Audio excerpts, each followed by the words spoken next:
Mr. Benson, if you can hear me. I can hear you. Very well. I want to take this opportunity to welcome you to take our people through this important topic. Last week, we did a training on conducting effective performance appraisals, but a lot of the questions that I got were then how do we design an effective management system? Before you do before you conduct the appraisal itself, how is the performance management system designed effectively to meet the purpose? On that case, let me take this opportunity to welcome you to conduct the training. Thank you. Thank you very much. Good morning, all the participants. Good morning. Good morning. Good. My name is Benson Mwangi, as our host has said, and could be I need to share a bit of my background before we start the training. I'm a HR consultant, and I have 26 years of experience in HR. I started my HR career in 1993. I've not done anything else in my career. I've only handled the HR. I've really enjoyed HR. I have a passion for HR. And actually, if I'm given an opportunity to do anything else, I still recommend I'll still do HR. I'm currently almost finishing my PhD on human resource. I have an MBA in human resource. I'm a member of the institute. I have a BA. I have about 4 diplomas. I'm a member of, I am a certified professional trainer. I'm also a resource person for Kenya Institute of Management, for circles, Law Society of Kenya. I am a facilitator for their CPD programs, the College of Insurance. I'm also occasionally invited, as well as Kenya School of Government. And in all these areas, I purely handle human resource. Now, why do we need to talk about performance management? And one thing I would like would be to tell the participants is that the issue of performance management has been a struggle to most organizations, a very big struggle. And if you engage most of run HR with the performance management system, they will always tell you that despite I as a HR preparing so well for this performance management system, things are not working. Things are not working. So the question comes, where do we go wrong when we are structuring in our performance management system? As our facilitator has said, I mean, host. And there's some noise at the background. I wish people can mute their micros. As he has said last week, you had a very insightful session on performance appraisal. But what is performance appraisal? Performance appraisal is just like a side mirror of a car.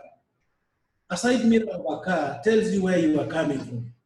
That's what a performance appraisal tells you. That this has been Peter's performance. This has been John's performance. So you cannot talk of an effective appraisal if all the other processes of performance management system are not working. What does this mean? You cannot at any given time say that you have a performance management system because every quarter you do appraisal.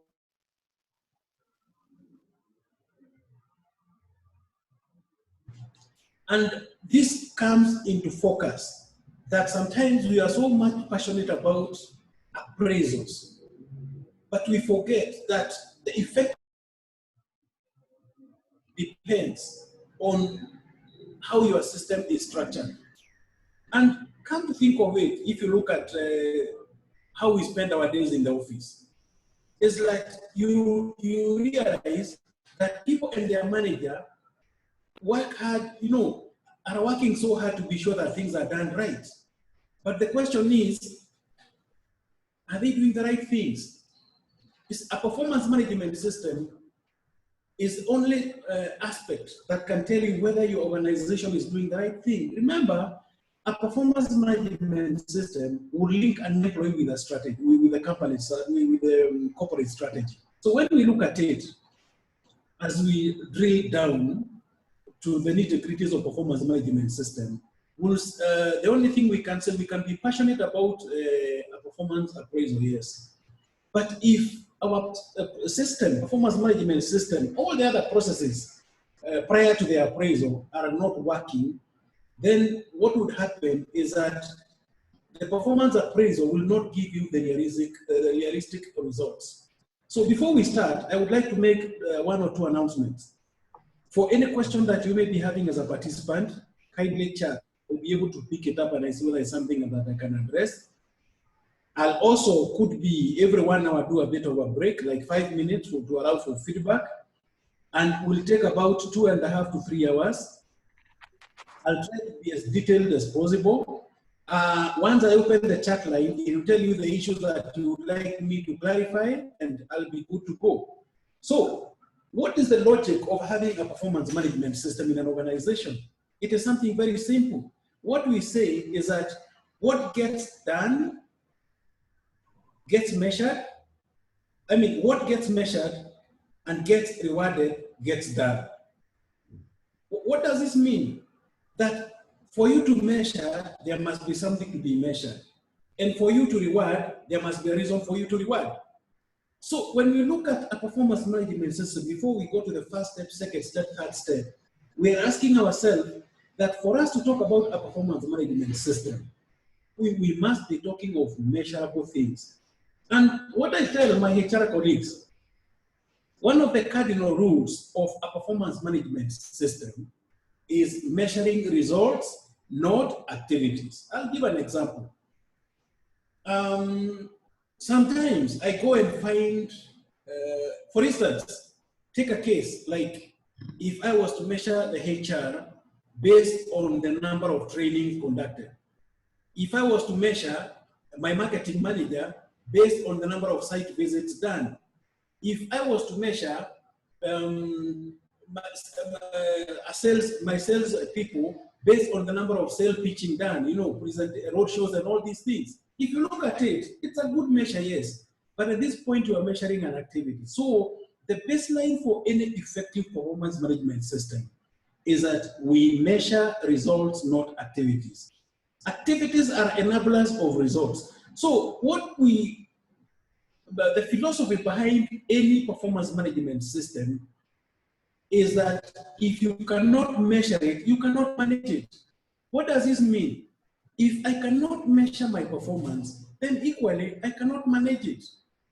And you can imagine an organization today which does not have a performance management system. How do we tell that our employees are performing?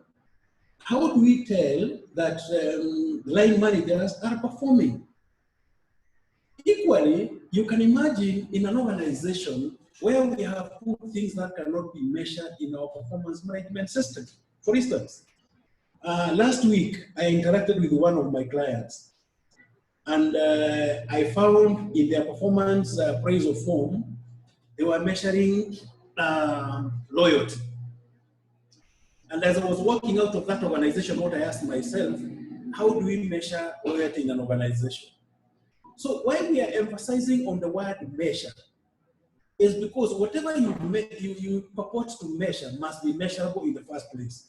So if you revisit your company's performance scorecards, the targets you've signed with the employees, even you as a HR, the targets you've signed with the organization, are there some things within your scorecard that you struggle to measure? And that's why you see, if you look at our work as HR, there are so many things that we are expected to do for us to make HR employees perform. For instance, the aspect of employee engagement is our role. Employee satisfaction is our role. Employee motivation is our role. Employee productivity is our role. So the question is, as we would like to use such good words, at what point do we ensure that they are measurable in one way or another? Because what would happen If you have something which is not measurable, it's obvious that the score that you're going to get will be subjective. So the other thing that we say, you only get what you inspect, not what you expect. So in a performance management system, once you have your scorecard, whatever is input there, whatever that has been put there in the scorecard, this is what will guide on whether you have put something that we can attach a value, we can attach a quantifiable value. Then the other aspect is that you get what you measure. Take a case, because I've seen this in, I think last year, I visited one organization, and I even found that one of the measures was punctuality. And what the CEO would tell me, he would tell me now, because he's measuring punctuality, people even come to the office at 7 o'clock and the work starts at 8:30. The only thing he did not realize is that people will come very early. And you see, if I'm supposed to come 8 o'clock and I come 7, what does that mean? I have captured the score. And because I've captured the score, what would happen? I'll come 7 o'clock, I'll play cards up to 9 o'clock. Why? My measure was only coming for working time. So this goes back to the aspect of what do we measure? And are we measuring the right things? In junior positions, let's say tellers, you know, or where sometimes we focus on what we call dexterity. At that point, you can measure activities because activities focus on the results. For instance, you can measure a junior person on the number of hits. For instance, a teller, the number of customers served in a day. But what we are asking ourselves, if you roll back to your organization, what is this that you measure? Are you able to ask yourself whether you measure the right thing, whether you measure the right thing, whether actually you have the correct measure? I can see somebody here asking a very good question. How do you measure a TGAL services? How do you measure a secretarial services? I would like to mention one thing. How we measure, if for instance we wanted to measure the performance of a secretary, if you wanted to measure the performance of a TGAL, I want to answer it with a question. At what extent are they in control of what they do? I'll give an example. I'm assuming a TGAL is responsible for the kitchen. That's my assumption. I'm assuming a secretary is responsible for the switchboard, such that she's able to control, let's look at the TGAL, such that she's able to control the amount of sugar she spends, she's able to control the amount of, let's say, tea leaves that she spends, she's able to control the amount of water that is being used. Where does this come in? If I'm in a to use this much sugar, I only want you to use this much tea, I only want you to use this much, let's say, amount of milk. What does this mean? We have denied this person an opportunity to think. We are thinking for her. At the end of the day, measuring her performance becomes an issue. And as we'll be seeing as we're finishing this session, one of the cardinal rules of a performance management system is that we focus our measure on those things that employees have control, not those things they do not have control. That's why if you took a driver and said that you wanted to measure a driver in terms of the hours he spent on the road, he has no control of traffic jam. So let's look at the secretary we have in the office. Up to what extent does she control? Up to what extent does she control what she does? So without telling you, want to go back to the office, measure the house girl on this and secretary on this, the only thing I need to do is to enable your capacity by asking yourself, how much does this person have control over what he does? And this is the biggest killer in organizations, where we purport to measure the performance of HR, and we say, good, at the end of the year, we want to measure, we will measure your performance based on the increase of staff productivity, the increase in competence and skills, the retention level. But then it comes, we're only using our HR as a clerk. What does that mean? That the things we would like to measure our HR profession with, our HR function with, he has no control. He has virtually no control. This is the message I'm trying to send when I say you get what you measure. That as we would like to measure the performance of that driver, as we would like to measure the performance of that secretary, as we would like to measure the performance of that switchboard operator, up to what extent does the person control what he does? Let me tell you, if the office, if the tea girl controls the kitchen, then at the end of the day, you'll have a cost measure. She's responsible for the costs for the kitchen. Let's even not talk about people's satisfaction. Just look at the element of cost. If this person is responsible for what he does, and all this boils down, how have we structured our work environment? And that's why I'm saying, even if you look at the HR function, your measure will depend on at what extent you control what you do. Because there's no way we can come and tell you that Bwana Mwangi, I'm using me as an example, or I can see somebody called Priscilla, and we are telling Priscilla here, we are signing a scorecard with Priscilla, and we are saying that we would like to reduce staff turnover by 10%. Up to what extent does Priscilla have control over the HR function? We are here telling Priscilla that we need to reduce HR cost by 10%. But remember, Priscilla is not involved in recruitment decisions. We only come and tell Priscilla, take these two people and take them to the operations. We are telling Priscilla that we want you to control the training expenses. But the only thing Priscilla does is we tell her we are going for team building, please organize for a venue. At this point, Priscilla is just a facilitator. This is what I'm saying, that for you to measure, for you to allocate targets to me, I must have to some extent, some degree of control. If it goes to a third person, to a fourth person, then at the end of the day, what this means, I will not be accountable for my result. And this is why we tell the HR professionals, it doesn't matter the number of targets, the number of targets you allocate per person. You see, if I came and found your contact is 10 pages, that does not mean that you have a good score. As we'll be seeing, could be the second hour of this facilitation. We try to keep performance objectives for an individual as minimum as possible. I mean, there's no way you go and find measuring somebody and somebody has 20 targets to achieve. We try to keep them as minimum as possible. Remember, could be some of us have gone to some, I'm sure you've heard about it, this animal we call the Pareto analysis. We keep on asking ourselves, out of your scorecard, what 20% contributes to 80% of your results? So what I'm alluding to here, first, for us to talk about performance management system, we only measure you effectively when you have control of what you do. Even let's talk about capability. Because we are assuming once we've given you a function, we've given you a position, you've called me a marketing manager because I'm capable of running the marketing function. So I don't want to talk about capability here because that is obvious. I'm just talking about control. And that's why you see some positions in organizations, we are unable to attach a measure. But then the question comes, if I have nothing that can be measured, and this is a question that could be for HR professionals to agonize. If I have nothing at all to be measured, do you really need me?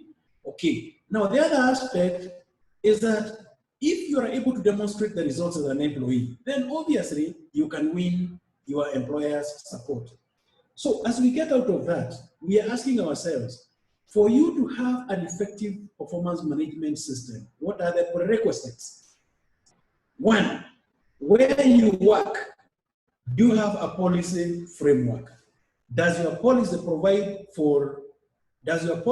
provide for performance management?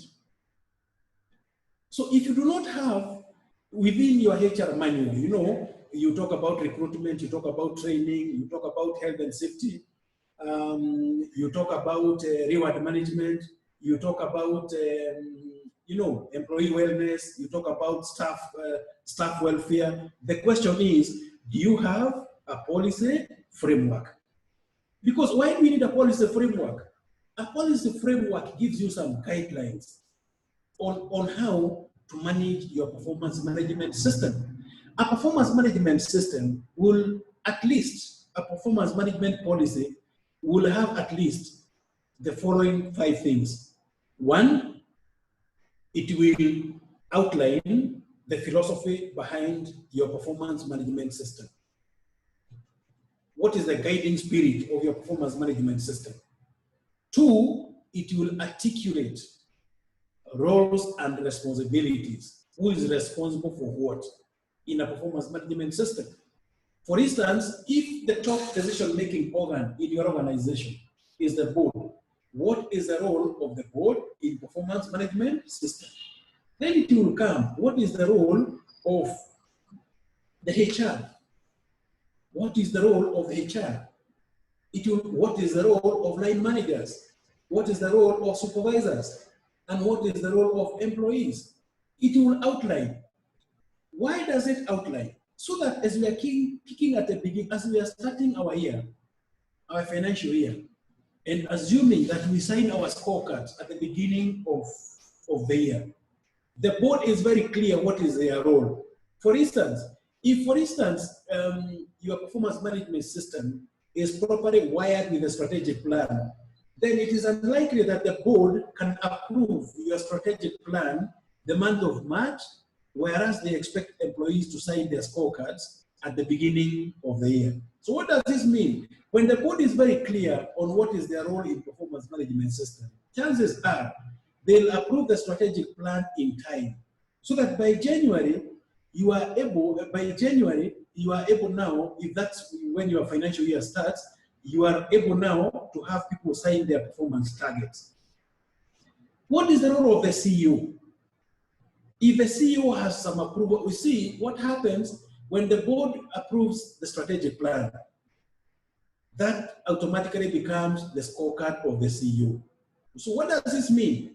That once all these things are done, the CEO has to kickstart the system, has to kickstart the process.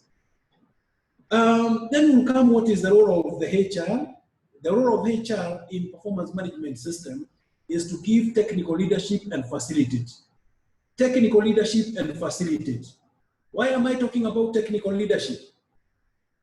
Because the CEO is not a HR professional.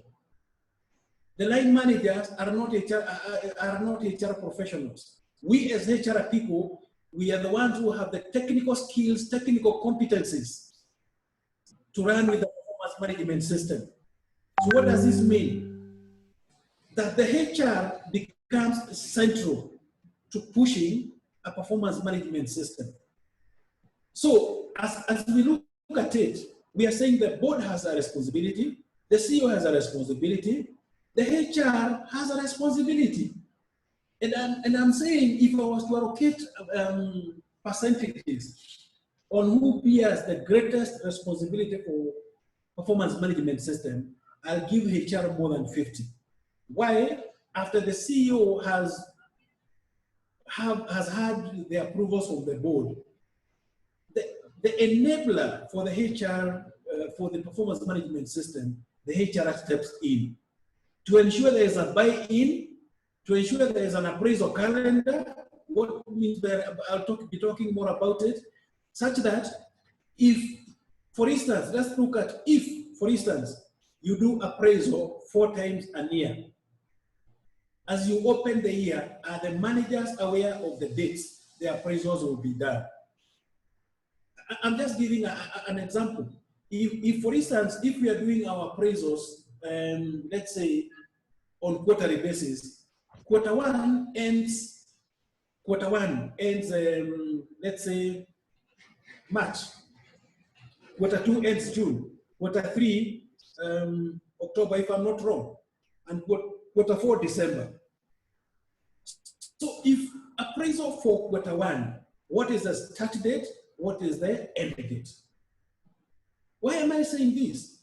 Because the line managers have their own work.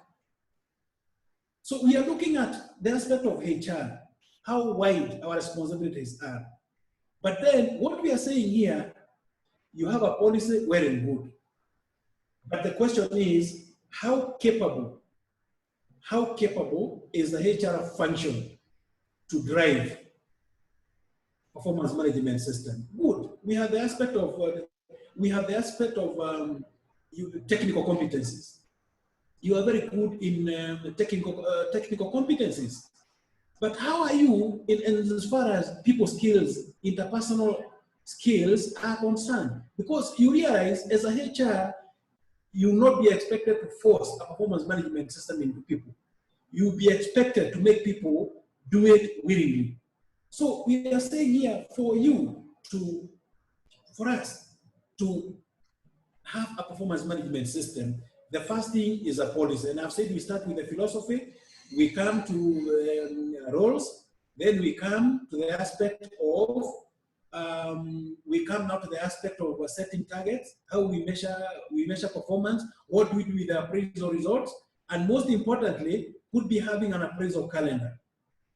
So what would happen if today you do not have a performance management policy? Two things that may come out. That how you ran your system last year, you ran it differently this year. The reason being, you do not have a standard documents that guides you. So we have said a policy framework, that's a prerequisite. Actually, that is a starting point. And that's why you see when you look at most HR strategies, like your strategy for this year, you realize what I've sampled, most of the ones I come across, there's always an aspect of performance management strategy, what you intend to do this year.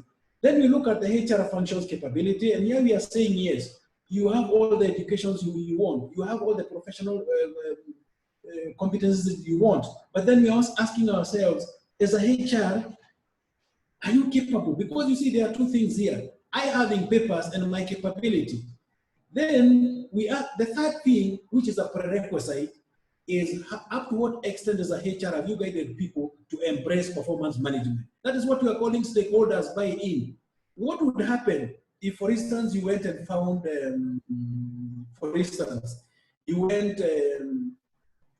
what would happen, for instance, if you're trying to run a performance management system and the board doesn't care? What would happen if you go and find that the CEO believes that performance management system is for the junior people? So what are we saying here? That the key stakeholders must buy into performance management. And they do not just buy. The HR has a big role to sell the concept of performance management system. And for the HR to sell the concept of performance management system, the HR must be able to show the organization why we require. There must be a reason why we require. Only when the stakeholders, you see, the board has to see what is the benefit of having performance management system in the organization. The board has to see the positive side of it. The CEO has to see the benefit of having performance management system. The line managers have to see the benefits of having a performance management system. The supervisors have to see. The employees who are very critical in this must see the benefits.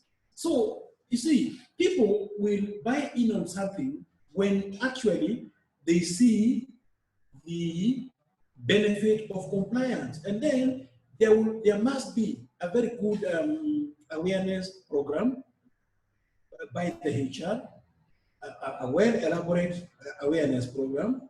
You'll agree with me, the language you can use to communicate to the CEO, if I go to the CEO to sell a performance management system, I'm sure there are some things the CEO will be looking at. How does the performance management system help the organization move forward? If I go to an employee, could be the employee is not bothered whether the company moves forward or not. What the employee wants to see is, what is my stake? What is my stake in this? I'm sure there are some of us working in public service, parastatals, and I'm sure there are some who can share with us the experiences on contract performing, where it has worked and where it has not worked.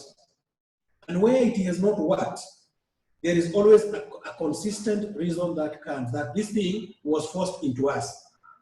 This thing came to finish our jobs. So what I'm saying, the awareness is able to make people appreciate that actually not having a performance management system is disadvantageous to us.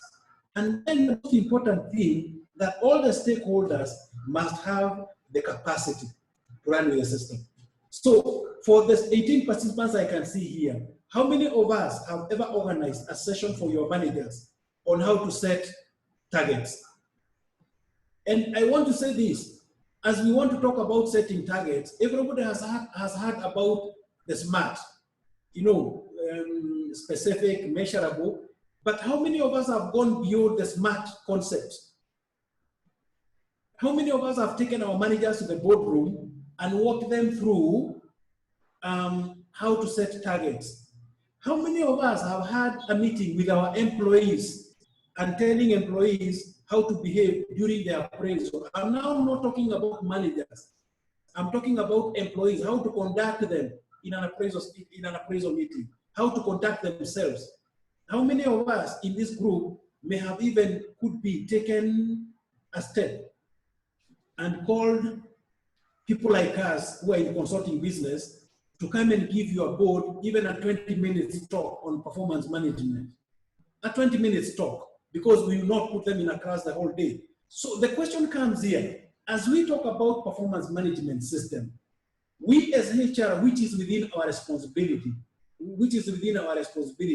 how best have we done in building capacity of the stakeholders? I keep on telling HR managers, when I was working, I used to have, in the initial years, I'll have very serious problems with line managers, because in most cases they will see performance management as just something academic. Actually, some of them will just take the phones and teach.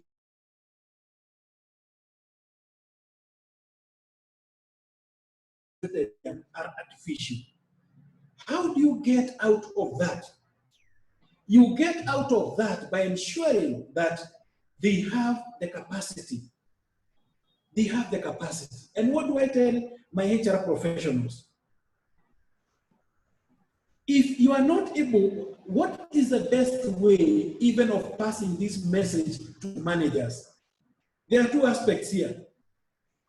If you call them in a boardroom and tell them tomorrow I want to train you on performance management system, some will have a reason not to come.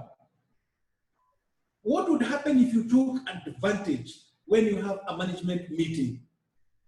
You take advantage when you have a management meeting and you do a 30 minutes presentation. It is likely to have a major impact than when you write an email and tell them, let's meet in the boardroom tomorrow, I want to train you on performance management system. At that point, if you're able to sneak into when you have your usual management meeting and then do a 30 minutes PowerPoint presentation, or even 15, I will tell you the reception may be better than when you tell them, hey, let's meet in the boardroom. Some will send their supervisors. We know these things. They will send their junior people. So what we are saying, for you to create this capacity, you must be strategic. You must use your HR wisdom. You must use your relationship. And I can tell you, for managers, for you to build their capacity, you must be as informal as possible. Once you make it formal, I will tell you, and you'll agree with me. Now we have managers who have done MBA, and you know in MBA, what we call the core subjects, there's a paper we call Introduction to Human Resource. And you'll agree with me, when they go and cover that, Introduction to Human Resource, they come back with a notion that they know everything about HR. So when you try to go and tell these guys about motivation, the only thing they can tell you is about Abraham Maslow's theory, because that is what they covered in class. When you tell them about performance management system, the only thing they were told in class, they were told something about management by objectives. They were told something briefly about the balance scorecard. So if you call these guys in a meeting and told them, now, I want us to go through performance management system, and this guy is just from an MBA class where he did Introduction to Human Resource, he'll come with all the theories in this world. So the best thing is target when you're in a different setting, a management meeting, get in. What about employees? If by any chance you have town hall meetings, take that. However, for appraisal, because of its technicalities, we always say the best time to create awareness about appraisals is just immediately before the appraisal, because everybody is focused on it. So what am I saying here? We have three aspects of capacity building that the HR people we have to do to our stakeholders. One, at the beginning of the year, when we are almost setting targets, that is a very right ground for you. You see, when you go to train, you don't train on everything. You look at what is very critical for you as a HR person. So what would happen in this case? If we set our targets January, at that point is when I would talk about. There's some noise at the background, please. At that point is the best time for me to talk about setting targets. But there's no point of me telling them setting targets April and they did it January. If you're talking about what we call a performance management system, continuous review, I'll talk about it, could be February, March there. If I want to talk about the appraisal, we're doing our appraisals every quarter, then in this case, what I will do, I'll target the last management meeting during if we do it monthly, that's when I'm going to talk about the appraisal. So when you look at this, I want you, once you go back to your organization, you conduct what we call test of fit. What does a test of fit mean? One, do I have a policy framework? And that policy framework, when was it done? You see, if it was done 5 years down the line, things have changed in the market. When was the policy done? Two, was the policy approved by the board? Three, are my managers and employees aware about performance management policy? Because one of the things as a HR you have to do, in performance management policy, there's no confidentiality. This is a policy, actually in all these awareness meetings we are saying, one of the things you will do is to walk managers through the provisions of the policy. If there is a calendar, explain. So we are saying, once you go back to your organizations, do what we call a test of fit. A test of fit. What does this mean? Go and look at, among these 5 things you've spoken about, do you have them in your organization? What does this mean? We could have spoken about 11 things. I only picked 5 which I felt were very critical. Actually, one of the things I want you to add, the 6th, that is not here, is how you utilize your appraisal results. You do the appraisal and keep the, as a HR, when you do the appraisals, what do you do? And I want us to keep our mind from PIPs, PDPs, action plans.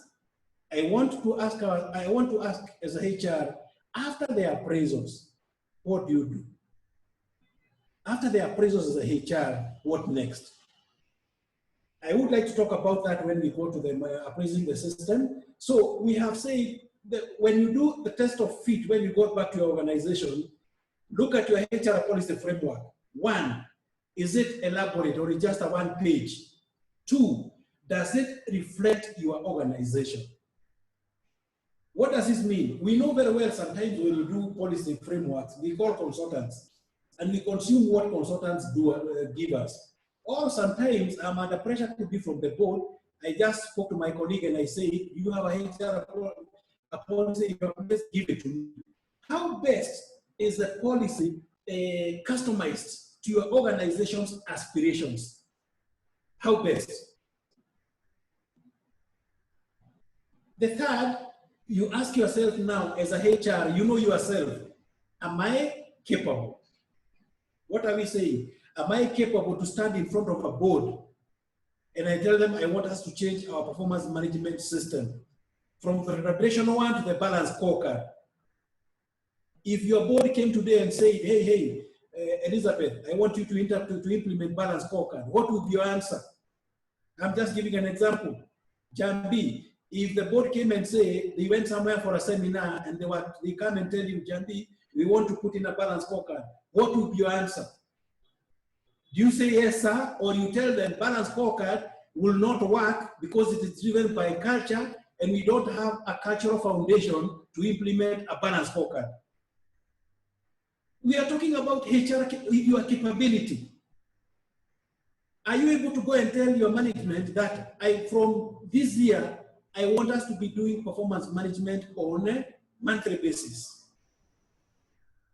And you tell them, I want us to do it on monthly basis, but I do not want to turn my managers into paper pushers. What does that mean?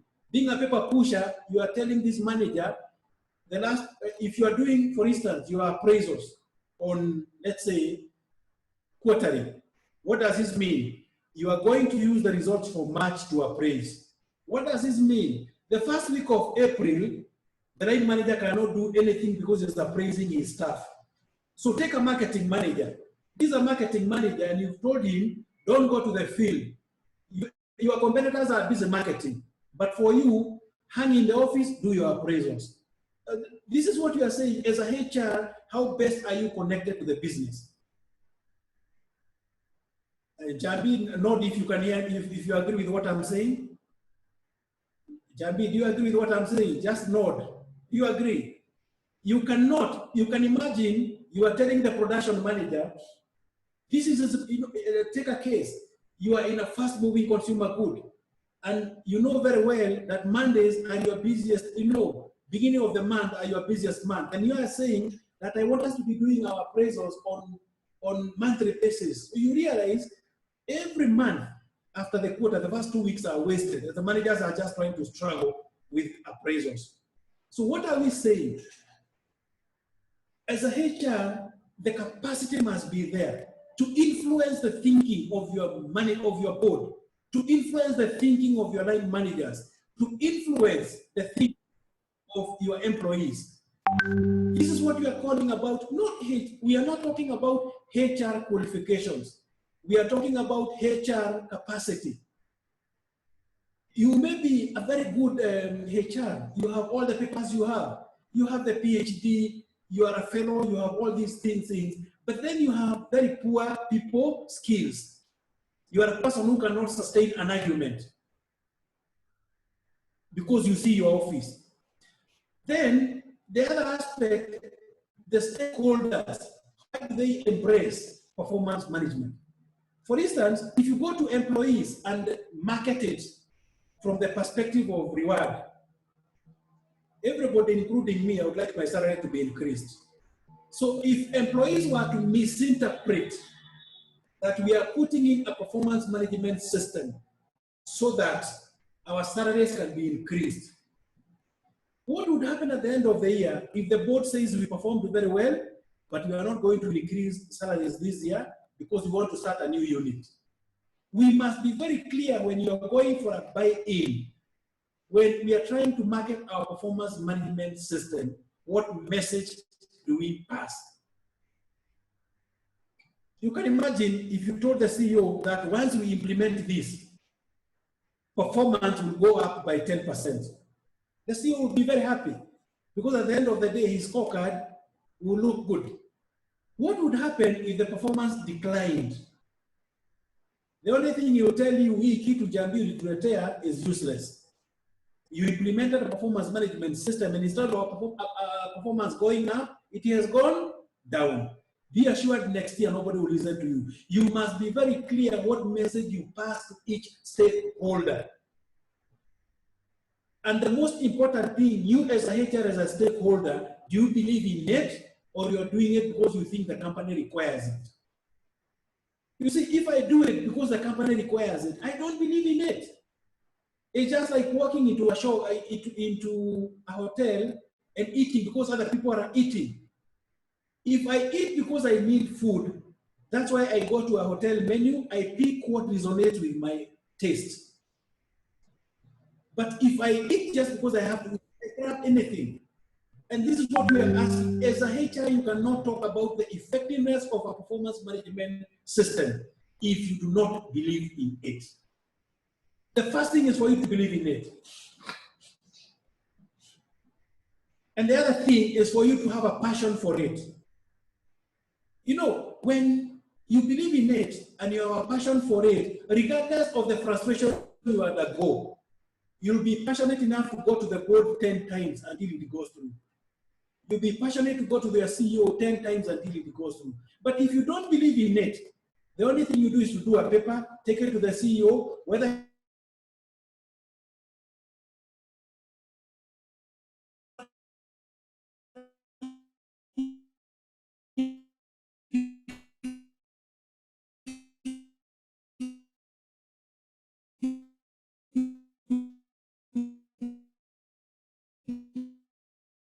the memo for telling employees that your salaries will not be increased is the same date I want to call employees for awareness of performance management system. Most of them will just be looking at me. We must get the right time to pass a message. And let me tell you, the performance management of 2020 will succeed based on what you did with the results for 2019. If you only did the appraisal and you failed the results, and that's why you see in most organizations, line managers have turned performance management system into academic exercise. We are doing the appraisals because HR and attacker. That's very common. You have to push them, remind them, because they don't believe in it. They don't see the value. You have to attach a value to your performance management system. You have to. Why do you change your car?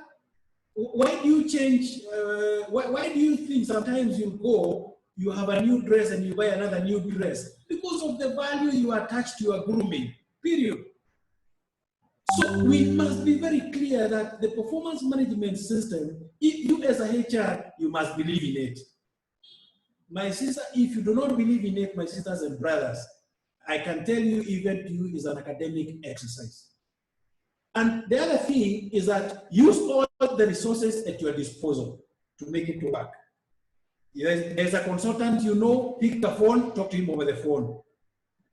I'm sure a consultant worth his salt will not charge you for giving you a bit of advice over the phone. There's a HRI you know, it worked in their place, pick a call and talk. Use your networks, but make it work. And I will tell you, any HR who makes his work, performance management system work, any HR who makes his performance system will get us, because at that point, you can imagine, because you put a performance management system, the company has been able to decline costs by 10%. Don't even talk about increased revenue. You brought in some of that thing, and the people changed the way they do things. So at the back of your mind, when you're designing a performance management system, what you should have at the back of your mind is that your critical goal is to align people so that they head the same direction. When you do not have a performance management system, what happens? People come in the morning, they are so busy the whole day, but nobody can tell you what they did. Nobody, because look at it this way. There are so many organizations that are not meeting their corporate objectives, but they have a performance management system. So what we're asking ourselves as a HR is you're putting in a performance management system. What we would expect from your end is to ensure that whatever you put, the results will be people move in the same direction. So when we look at it, up to where we have gone with this, I think the question you need to be asking yourself, even if we stop the training there, the question you need to be asking yourself, if you are to stop this training at this point, if I conducted a test of fit for my performance management system, can it work for me? Can it work for me? Up to where we have gone. And because I'm handling professionals, I don't want to go into definitions of performance management system. Could be briefly what we can look into is something like what is the scope of performance management system. That is most likely what we'll be looking at. Let's first look at what I had said about responsibilities. Please ensure you are able, when you're doing the test of fit in your performance management system, one of the things that you need to look into when you're doing the test of fit is whether the top decision-making organ is very clear on what entails in a performance management system. Why am I saying this? If you want to have a performance management software, these are the guys to approve. These are the guys to approve, the CEO and the what? Ensure that the CEO is very clear on what is actual responsibility in performance management system, and it is well documented. So when you look at all these, then we ask ourselves, why do I need a performance management system? One is creating, I want you to look at the word culture, nothing else. Create a high performance. I just want you to focus on the word culture. Not for people to perform, because people can perform this year, then next year the performance goes down.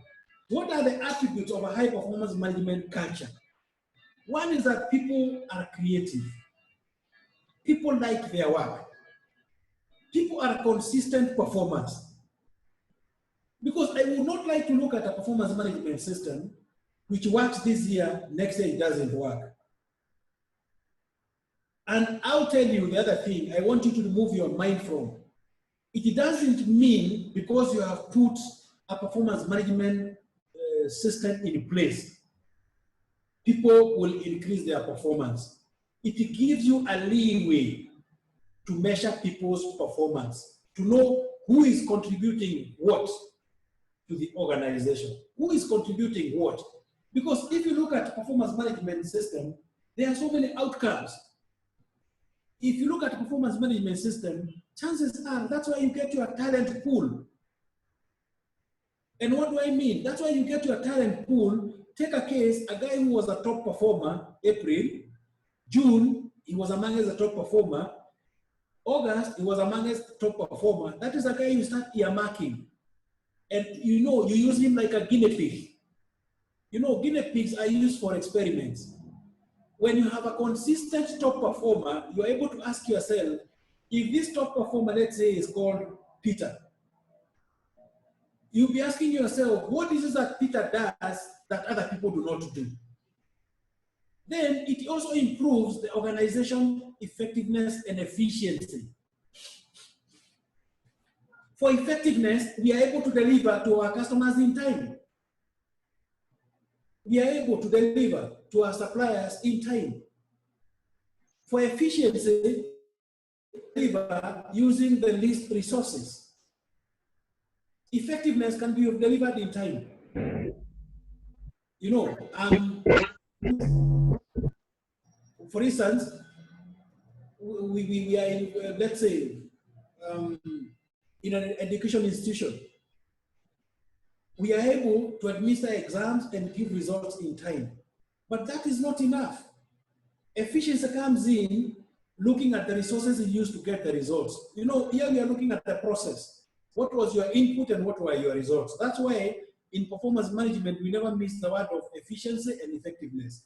Because take a case where you have a manager who achieves, I'm sure you come across this, where we have managers who keep on saying, I need more people. And when you don't give them, they go to the CEO, who tells you, add them more people. Only to realize that, for instance, if you are in a company A, and you're in a section that produces product X, you come and realize that in that department that produces X, your company has 10 employees, whereas your competitor has 5 employees, producing the same good. And it could be before I get off this, I would like you to note something, HR. If you are able to hear me, you write COE, write it somewhere, COE, cost of employment, the cost of keeping any employee in your organization. And you have two types of costs, direct cost and indirect costs. Could be that's an exercise, because this becomes a part of your scorecard. When you say you want to reduce in your scorecard, you want to reduce HR costs, there are some costs you can target and there are some costs you cannot target.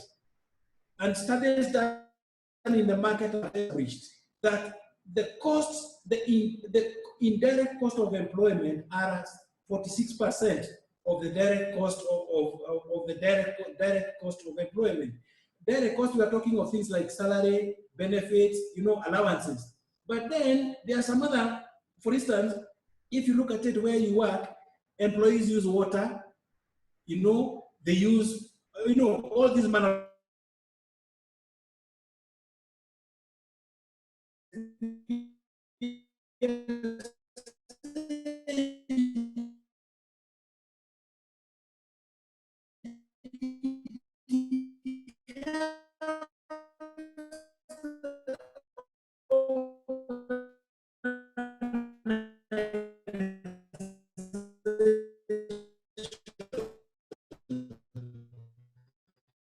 Strategic aspects, good.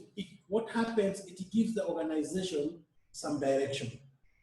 And most importantly, your performance management systems should deal with what people do, how they do it, and what they do it. If you are not able to align the three, then at a certain point you get lost somewhere. So, if I was to ask participants, I have seen most organizations in the market now going to the balanced scorecard. But as we go to the balanced scorecard, you realize we do not have the capacity to run with the old system. A performance management system, regardless of the tool you are using, must demonstrate two things. What do our people do? How do they do it? And what do they achieve? And honestly, there's somebody who asked about a secretary and a tigger. And companies which are so searching, that's why you see, because we are unable to measure the performance of this person, we are going to outsource this function. We are going to outsource this function.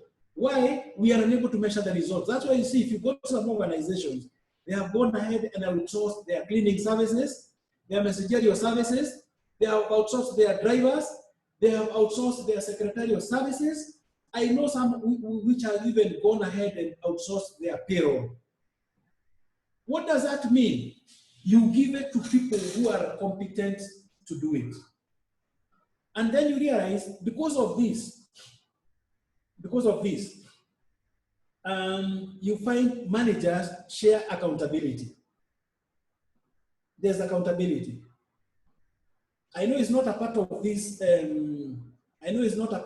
Lesson, but I'm sure you must have heard of a musician who sang a song.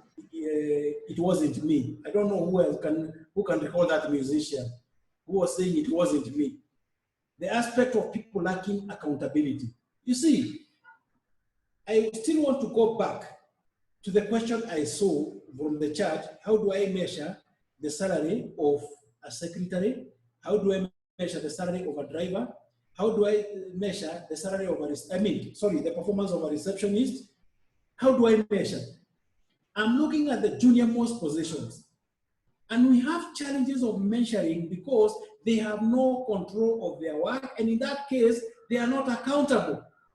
Take a case where every morning I come and I take 1 kilo of sugar, I give it to the house girl. I give it to the ticker. Let me look at it this way, with a lot of respect. I'm sure some of us, we have had house and domestic workers in our house. Take a case where you want her to make a cup of tea, and you tell her, he or she, let me now use a she. You tell her, Jane, make me a cup of tea. And you tell her, put some water in a cup, and you tell her, in this glass, put half, fikisha hapa.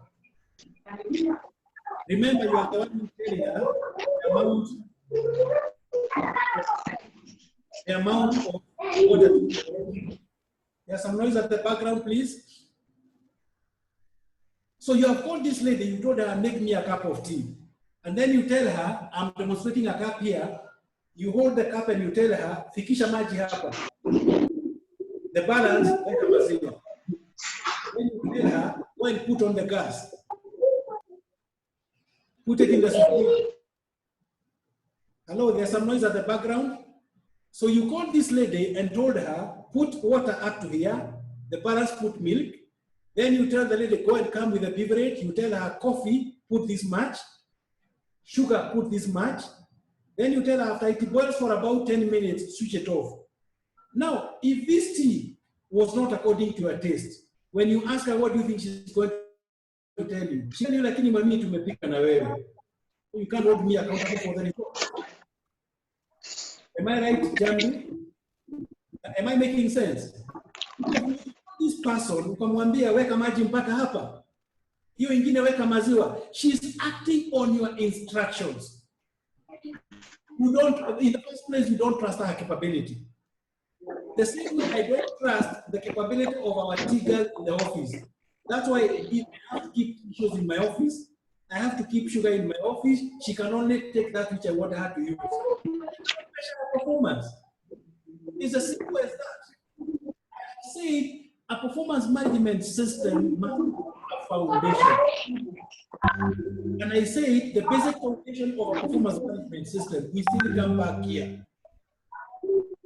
So what am I saying? As we talk about performance management system, for us to ensure great services, employees must be empowered to do that which we want us to do. Take a case, and I know some of us go through this. Sometimes you do a report, you take it to the CEO, then he starts correcting your grammar. I know some of us, I have gone through it when I was working. Yeah? He takes the memo and he tells you to remove this. Then he tells you, Mwangi, it's not coming out very clear. Remember you came up with the idea for the report.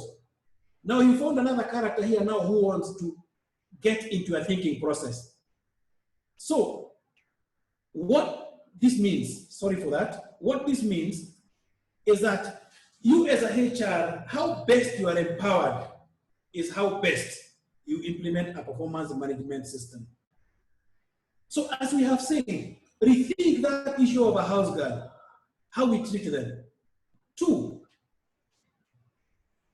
we also need to look for us to offer, you see, before we talk about performance management system, we also need to talk about the capacity, the competence of our employees.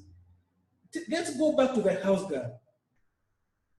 And sometimes back when I used to employ, now I'm an old person, when I used to employ, what would happen is that when I need a house girl, I'll call my mother. And I'll tell my mother I'm looking for a house girl. What do you think my mother will do? At that point, I have delegated the recruitment of my house girl to my mother. My thinking and my mother's thinking are not the same. So what am I saying? The person recruited on my behalf may not be as competent as the one that I'm looking for. So in essence, what I'm saying, that we cannot talk about an effective performance management system if we have not looked at our job descriptions and ensuring that that which we put in job descriptions gives people a level of accountability. We can never hold you accountable, Priscilla, for recruitment in your organization if the board is interfering with the shortlisting. It can't happen.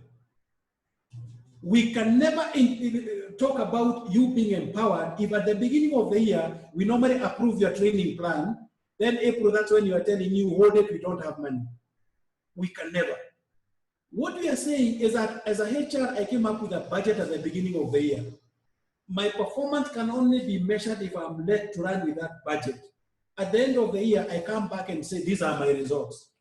And this applies to all the other functions you have in the organization. And this now brings into perspective. Are there some people whom you call as managers, but the work they do is clerical? We call them managers, but they are clerks. But we want them to give as the result of a manager. I don't want to talk about bad about our colleagues, but take a case of about an ICT, a finance manager whose work is only to check vouchers and sign. That is clerical, because what you are signing has been done by a clerk.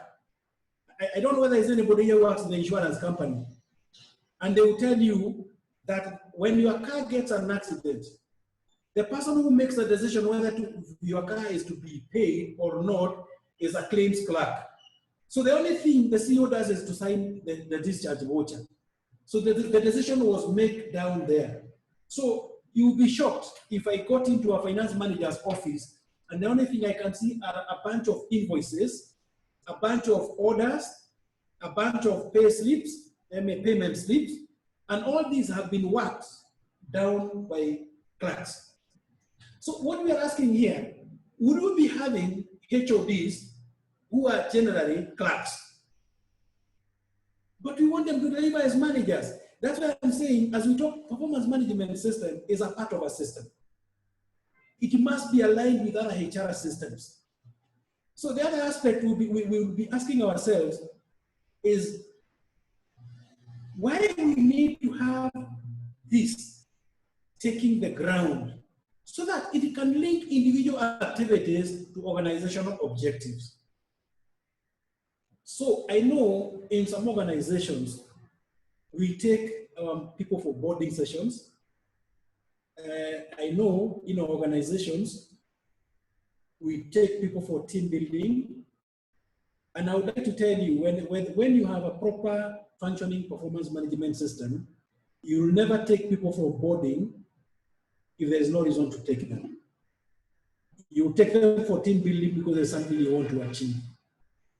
But when your scorecard is not linked to where the organization is going, that's why we come and put all these things, you know.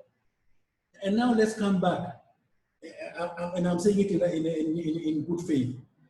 Last week, I visited one of my clients, and I had a look at the HR scorecard for this year. And it happened that I know about his scorecard for 2018 and 2019. And one of the things I found in that scorecard is that every employee to go for customer service training for six hours this year. It was there 2019, it was there 2017. These are some pointers that you are not wired to what the organization wants to achieve.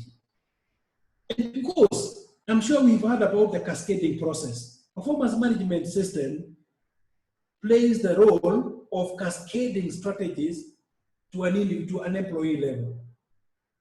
Actually, some people will say decomposing it. See, when you decompose something, you break it into small pieces. So what are we saying? That a performance management system will break down the strategy to individual level.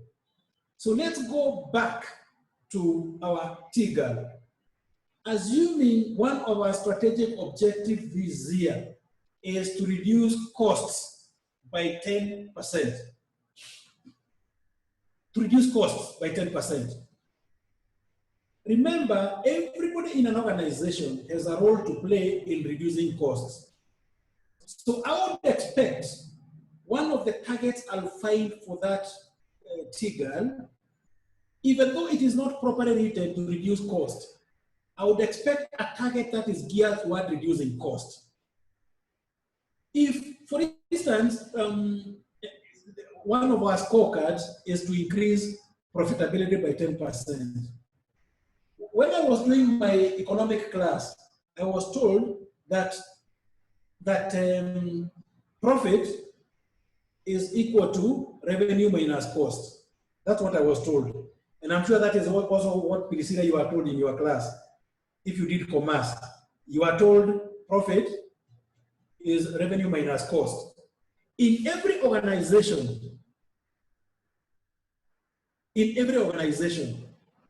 all of us working in this organization have a role to play in either. If you go to marketers, they have a very big role in revenue. If you come to HR, the HR, you may not have a very big role in revenue, but you may have a very big role in cost. So what am I alluding to? Because I do not want to answer the question of the secretary and the question of the TIGAL, the question of the security guard, the question of the driver. Who is this other person? The question of the messenger. I do not want to say, go and measure this. I'm only saying what is the formula. And I want to give an example. In my last employment, before I went to consultancy, I worked in a company that was very generous. Every day, it used to buy me 3 newspapers. Every day, I'll come into the office and I'll find there's a flat there, kando, maziwa kando, I had enough. And what the messenger who was responsible for distributing newspapers will do, whether you're on leave or not, the guy will come and dump 3 newspapers on your table, even when he knows you're on leave. Then what he will do at the weekend, he'll come and pick them and sell them. So when I visit my branches for 21 days, I'll come and find 63 newspapers in my office.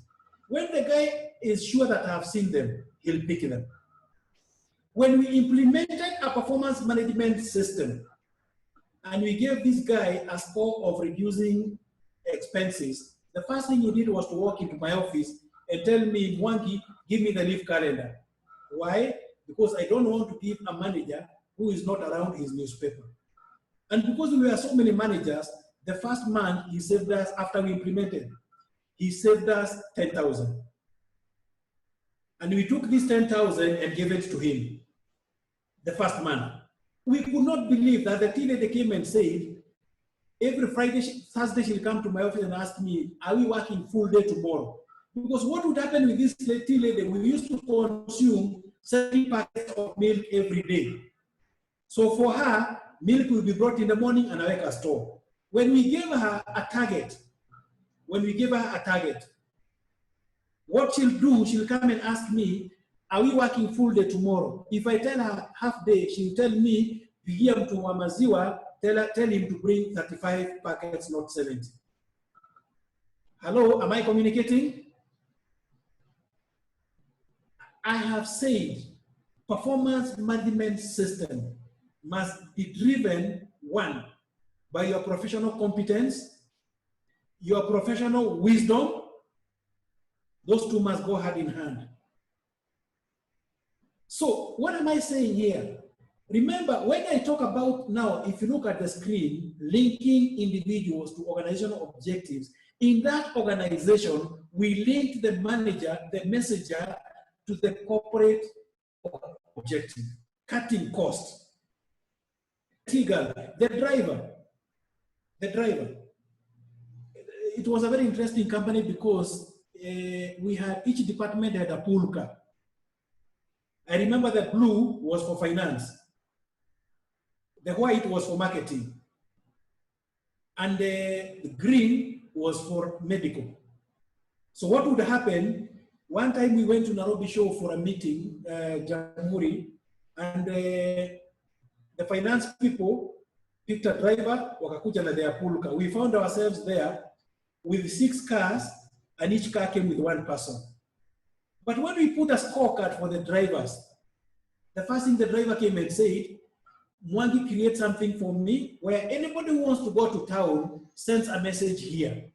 So that when I'm going to town, I'll go with 5 managers instead of going with 1 manager. Hello, am I communicating to professionals? It is a question of wisdom. Then the other aspect is it increases the motivation and commitment of employees. There is nothing good in this world. There is nothing good like when I see my performance. There's nothing good like than when I go home knowing very well I have achieved. Just take a case, and I'll go back to Priscilla. What would happen if the first quarter, because you have implemented a performance management system, the performance of employees shot up by 20%, and everybody in that company knows very well that the performance has gone up because the HR introduced performance management system? Will you be happy, Priscilla? You'll be working with your head high, am I right? You want to talk about it. In fact, you want to try something else new. Then the other aspect, it enables employees to develop their abilities. Why? The board will hold you accountable for HR issues. If it is that guy who processes checks, the board will hold him accountable for those checks. That guy, lady in the kitchen, the board will hold her accountable for what she does in the kitchen. So what would happen today, you realize that because you want to do it, you'll try your best to do it. You'll source for knowledge. And most importantly, it ensures sustained growth, which is very critical for us as HR people. And most importantly is that you realize all what you are looking for, what performance management system can do, is to improve our performance as individuals and as teams. The other aspect is you find that employees commit themselves to job, and it provides a basis for rewarding people. I'm sure we've gone through about reward management. It provides a basis for us rewarding people. And you'll agree that nowadays we're employing very young people. These people will not be excited by a voucher from Nakumat. Could be there's something else that can excite them. It gives us an avenue of having a creative way of rewarding people. But all said and done, because this is what I've seen in most organizations I visit, as you find we concocted a performance, I concocted as a HR a performance management system, and so long as I've documented it, I've distributed the forms, I've done my work. The only question I keep asking HR professionals is the value. You know, what is the value of what I'm trying to do? And at this point, be something different. And this will be the effectiveness of a HR, the effectiveness of a performance management system. I would like us to give ourselves 1 minute to breathe. 1 minute. I'm opening my chat line. Please let me know what we've covered so far. If there's something you'd like clarification. So I'll put off my camera for about 2 minutes. Let me see the comments that come. It will guide us on how to go next in the next discussion. 2 minutes.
Okay, I have seen only one comment, and that will address as we go on the way.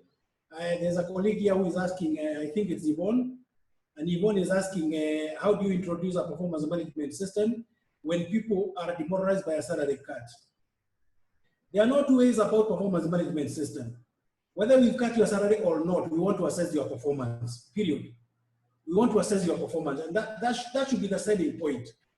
That the salary cut may not have anything to do with your performance. It may be to do with economic circumstances. So what we are saying here is that we actually don't introduce performance management system per se to reward people. We introduce performance management system because we want to assess your contribution to the organization. I'll keep on talking about it. So I want you to ask yourself, those of us who have a performance management system, is the system accurate and fair? What do we mean by accuracy and fairness of a performance management system? One, we are measuring the right things. And I say, and one of the comments I made in the morning, when I did my first appraisal, that was 1993. That's when I came across, I was appraised the first time I was working for an organization. And at that point, the company only focused on qualitative things that had no sense. I remember I was being appraised for loyalty, communication, discipline. That is what that company used to appraise my performance. Let us look at today's world today. The accuracy of a performance management system is very simple. One, do you know what you want to measure? Is the employee clear on what is measured on him? Is the employee clear on how he should achieve his target? Is the employee clear on the standard of measure? Are you going to measure me on percentage, on numbers, on ratios, and that kind of a thing? So the first thing is how accurate, how relevant is the measure. Two, does it clarify organizational goals? For instance, let me go back to HR department. What would happen if the company said, we want to cut HR costs by 20%? And I know, because I've been in it, the company says that we want to cut costs by 20%, whereas in your thinking, you are planning to increase employee salary by 20%. So when you walk to the boardroom, the board will look at it and call you a trade unionist. I mean, I was called that one time. I was told I'm reasoning like a trade unionist because the company is planning to decrease costs, and I'm here saying that our salaries are so low compared to the market, our medical scheme is so low, our pension levels are so low, and so I'm recommending this year. These are some of the. In fact, I had proudly said I'm going to do a salary survey. And when the board asked me why, I said because I've realized here we pay drivers 8,000, the market pays 15,000. So the board asked me, what would happen if you go to the market and realize that you are below the market? And I proudly say, I'm going to recommend you increase the salaries. And the board said, but here we are, Mwangi, saying that we want to cut costs. So one board member looked at me and said, now Mwangi, you are reasoning like a trade unionist. And I felt very hurt. But today when I look at it, he told me the right thing. So what am I saying? That whatever we are giving to staff must be in clarity of organizational goals. I, as a HR, my scorecard, you know, when you go to your scorecard and you say one of your initiatives is to do a cultural survey, it must be addressing something. When you say you want to do a remuneration survey, it must be addressing something. When you say you want to introduce an incentive scheme, it must be addressing something. When you say you want to start a scheme of new ideas, where you come up with like a small policy and you say, any employee who comes up with a new idea, this is the token, we'll give a token. And then you say, for that idea to be new, it must follow the following procedures. It must head somewhere. When you say you want to increase people's skills amongst your managers, and you are telling the board now, because you are a people-driven organization, this year one of the things I'll do is a course that I'll be calling HR for non-HR, for my line managers. It must be addressing something. Then it must be futuristic in nature. And that's why I said, if I do my performance management, we have so much faith on scheduled appraisal. But we forget what is most important is what happens before the appraisal. I said a driving mirror only tells you where you are coming from. That is what we call appraisal. An appraisal is a driving mirror telling you where you come from. So if I cannot have a target as a HR that my target is to do the appraisals, to have appraisals done in time. An appraisal just tells you where you come from. If there was a pothole at the back, it doesn't tell you how to tackle that. Why do we say it is futuristic in nature? Because we must learn from what has happened. We must learn. Because we must learn. See, why do we need to review performance of people, let's say January, February, March, so that you're able to address, to see the problems that happened the first quarter, and you are able to creatively guide the employees to avoid such problems. I mean, that's why it must look into the future. The other aspect, there must be continuous feedback throughout the year. And the other aspect is that the rewards should be a byproduct of the performance management system. It must be flexible enough that when the board says, approves your scorecard as a HR, and assuming, I'm just giving a hypothetical case, that your scorecard, you have divided it into, let's say, 4. One is to increase employees' productivity, the other one is to cut costs, HR costs, the other one is to increase staff,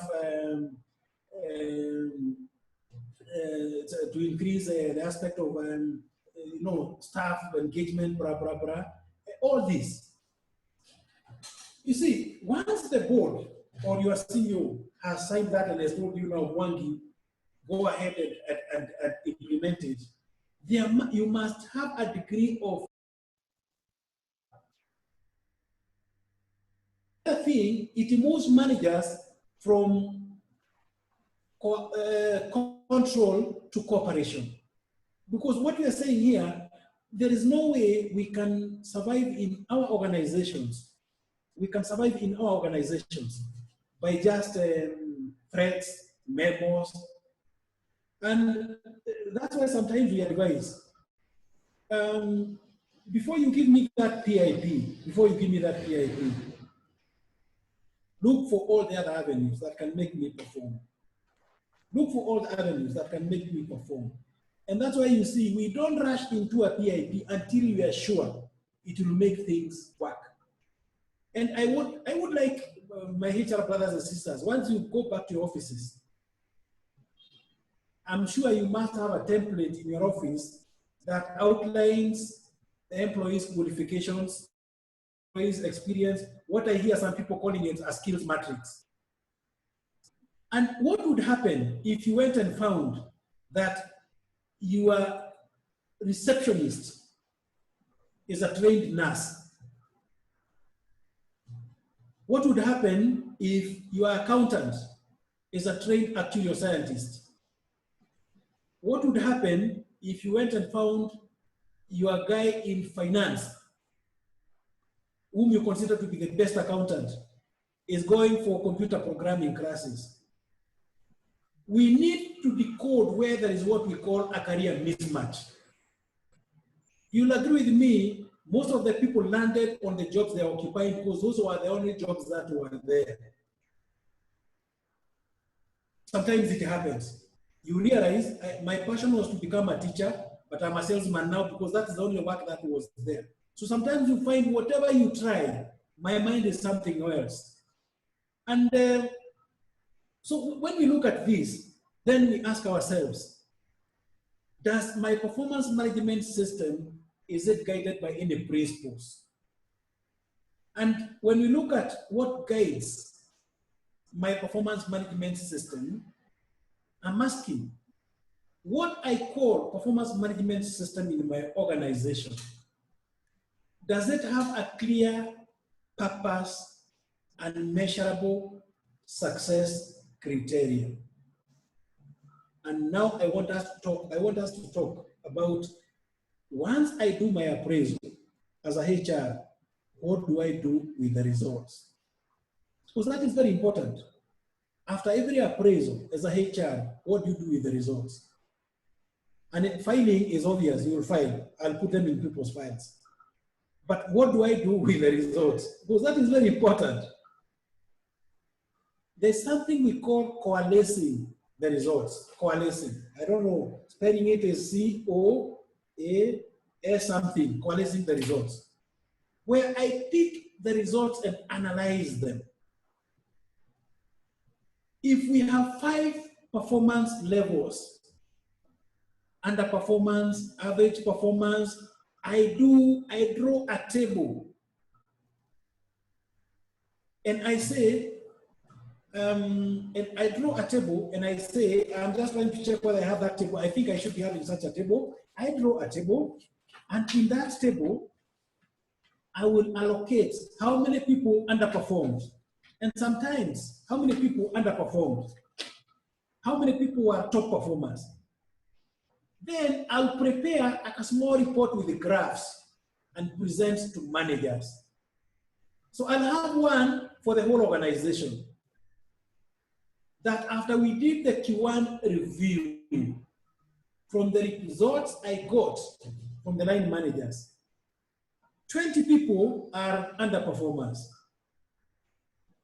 That forms 10% of our labor force.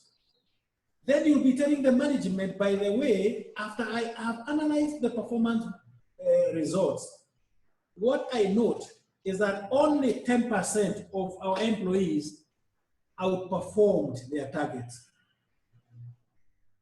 That is the first quarter.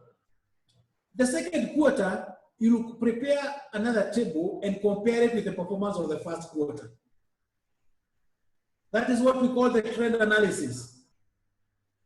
And in this trend analysis, you'll be saying that the underperformers have declined by 5%. And remember, when you prepare your reports, it must have explanations. As a HR, what is your thought process? What may have contributed to this? And this is what we are saying. It must have clear aims and measurable success criteria, that we implemented our performance management system, and these are the results. So what would happen if, for instance, you picked finance department and you are saying, by the way, in finance department, we have a guy called Anthony. Anthony was a top performer Q1, Q2 he is a top performer, Q3 he is a top performer. At that point, you start benchmarking for Anthony. What would happen if Anthony has been a consistent performer for 2 years? And Anthony has been a consistent performer for 2 years, but surprisingly, you gave him 10% salary increment like what you gave everybody. What are you telling Anthony? I have no reason to work hard. Why?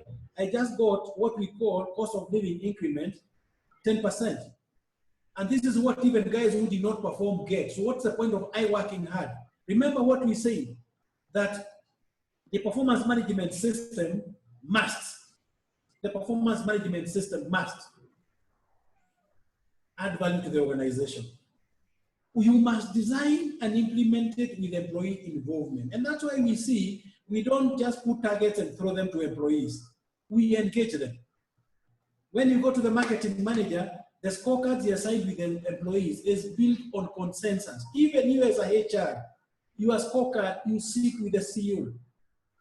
Because as you're sitting with the CEO, he also now takes the aspect of leadership, understanding where you are heading to. But there's no way, for instance, if you have a payroll clerk, you can just jot something down for him and tell him, Peter, sign here. The other aspect, it must be simple and easy to operate. It doesn't require rocket science. And could be I can ask, in HR, and I want answer from 2 people only. If I was to use ratio, as a measure for HR, what are some of the things I can use ratio to measure in HR department? Just try. There's no right or wrong answer. Just let me see what you can chart. If I was to use a ratio, one of your performance indicators was a ratio somewhere. Where is this I can use ratio to measure your performance? You can chart, you can put on a chart, I see. Yes. Let's see 1 or 2 answers. One area that you can use ratio.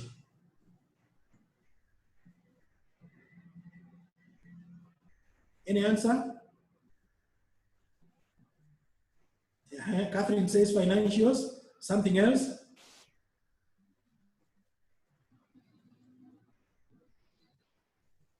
Trainings, yes.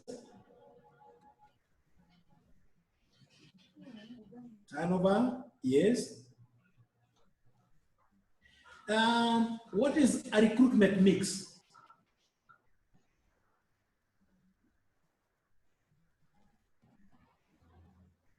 Where could be you benchmark yourself in, could be the recruitment you're going to do.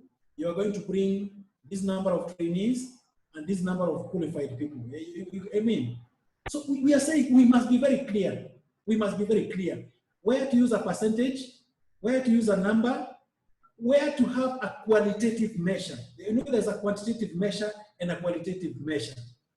For instance, I have had so many people talking about performance indicators. But how do we interpret a performance indicator? I want to give it with an example. If I sent you today from Nairobi to Mombasa, I think that is common to all of us. And I want you to use the road. What is one of the indicators that can tell you, one, you are on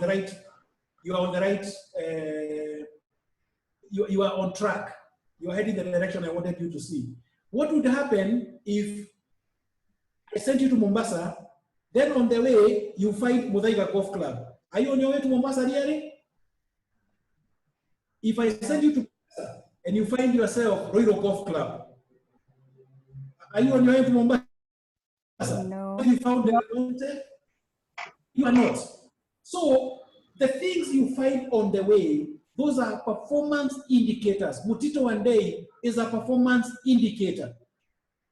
If you're going to Nyeri, the superhighway is an indicator that actually you are on the right way. So everything that we do must have an indicator that we are on the right track. So for instance, I want to take a qualitative measure of, let's say, from the HR perspective, you did your training needs analysis and you got it right. Remember, why do we do training? So that we can move people from A to B and we get C, the results, period. So if you have properly done your training needs analysis and you had said you want to tie it with the performance, and you come and you take all your managers for a 1-week course on HR for non-HR, because you had noted people are leaving because of the way they are supervised. Or you take your marketers on a training on e-marketing. And when they come back within one month, the performance shoots up by 10% because they are using e-platforms. That is an indicator. But remember, if you're going to Mombasa, as you see the indicators, there's something else that guides you. If you are driving in a vehicle, we have an odometer. That tells you the kilometers you've covered. It tells you whether your car is overheating. It tells you whether the car, water level is, tire pressure and all these things. Why am I saying this? In your mind as a HR professional, that product of performance management system that you are selling to your internal stakeholders must be easy to consume and to operate. The moment people have to use scientific calculators to compute whether they are performed or not, you have lost it. The moment people have to use a software, you have lost it.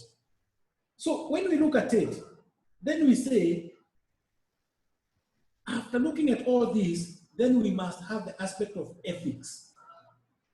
Ethics is very critical in our performance management system. It must have an ethical orientation. It must have an ethical perspective. It must have an ethical connotation. One is respect for individuals. Take a case where you find you are in a meeting as a HR, you are presenting your results, and the CEO wakes up and says he thought he employed a HR, but he can see a robot in front of your peers, where you are scolded in public for not meeting your performance. You know, where we force targets on you. We don't want to listen to you. We are telling you, Catherine, you have to cut labor turnover by 10%. When you try to argue, you are told you either deliver or you are out. There must be respect. And this respect, if you are setting a scorecard for a cleaner, that cleaner deserves a respect just like the respect given to a manager. What does this mean? If you set targets in the boardroom for employees, please give the cleaner that opportunity. That tea girl knows who doesn't take tea. That tea girl knows who doesn't take tea with sugar. The other aspect, there must be mutual respect. You see, I keep on telling people, like if you see how we conduct appraisals, what would happen if your CEO gave you last warning letter today and he calls you tomorrow for an appraisal? What is in your mind is the last warning letter you were given yesterday. Then it must be transparent. Why do I talk about transparency? One time, I worked for an organization, and I was given a list of employees who are to be let go.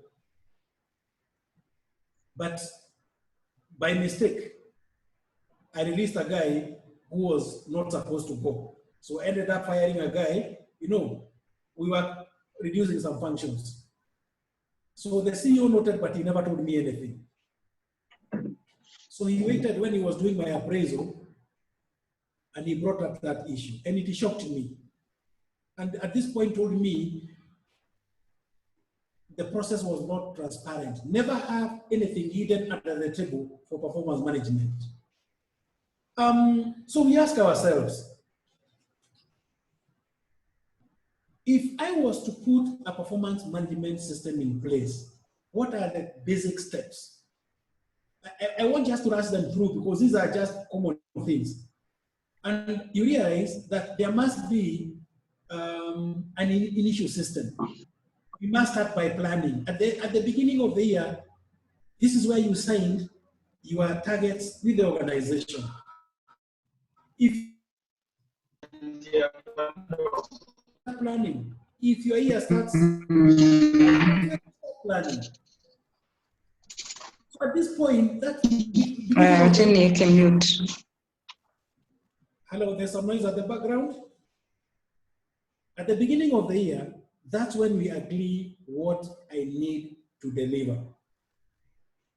That is if I'm working. If I'm a new employee, once I join, during induction, that's when targets are introduced to me. If I've been transferred to a different department, I was in finance, I've been moved to audit.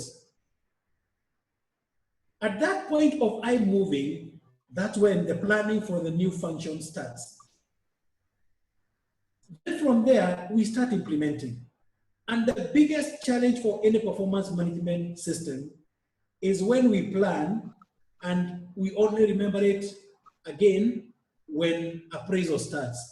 The most important point for a performance management system, once we have agreed on the targets, is the immediate period. The immediate period.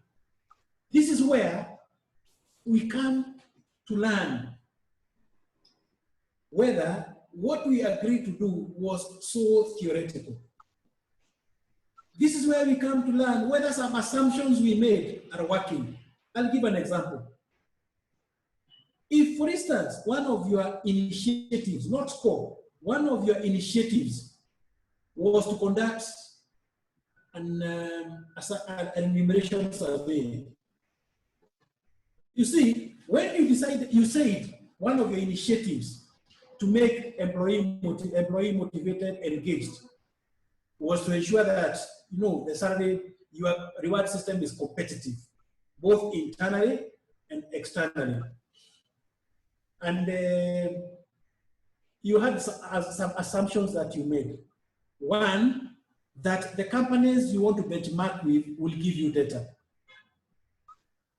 That's an assumption you make, that I want to do salary benchmarking. The comparators, the companies I pick in the market, will already give me data. Two, the board will approve a budget for me to engage a consultant. Three, that could be the capacity to do it. So the board goes ahead, approves. When you get into the market to do the survey, then you find none of the people you intended to benchmark with is willing to give that. So just like, you see, every strategic plan, we make some assumptions. What would happen if that which you wanted to do, you come and realize if whatever you wanted to do is not within my control? At this point, you don't need to be told rocket science that this may not be done. Then from there, we track performance. And I used to work with an organization where every time we meet with the CEO for corridors, he'll ask me, Ben, where are we on this? Ben, where are we on? And I used to feel very irritated. Yeah, we will just get into a lift. Then he look at me and ask me, Ben, where are we on, let's say, salary survey? So in most cases, I'll end up lying to him. That's one. I used to work with another organization where the CEO was so detached. So what would happen, departmental heads used to go to the boardroom and you present your scorecard.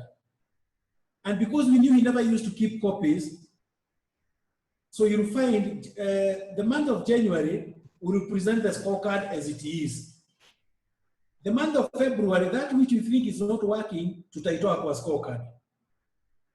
So by the time you are closing the year, the scorecard is completely different than what you signed at the beginning of the year.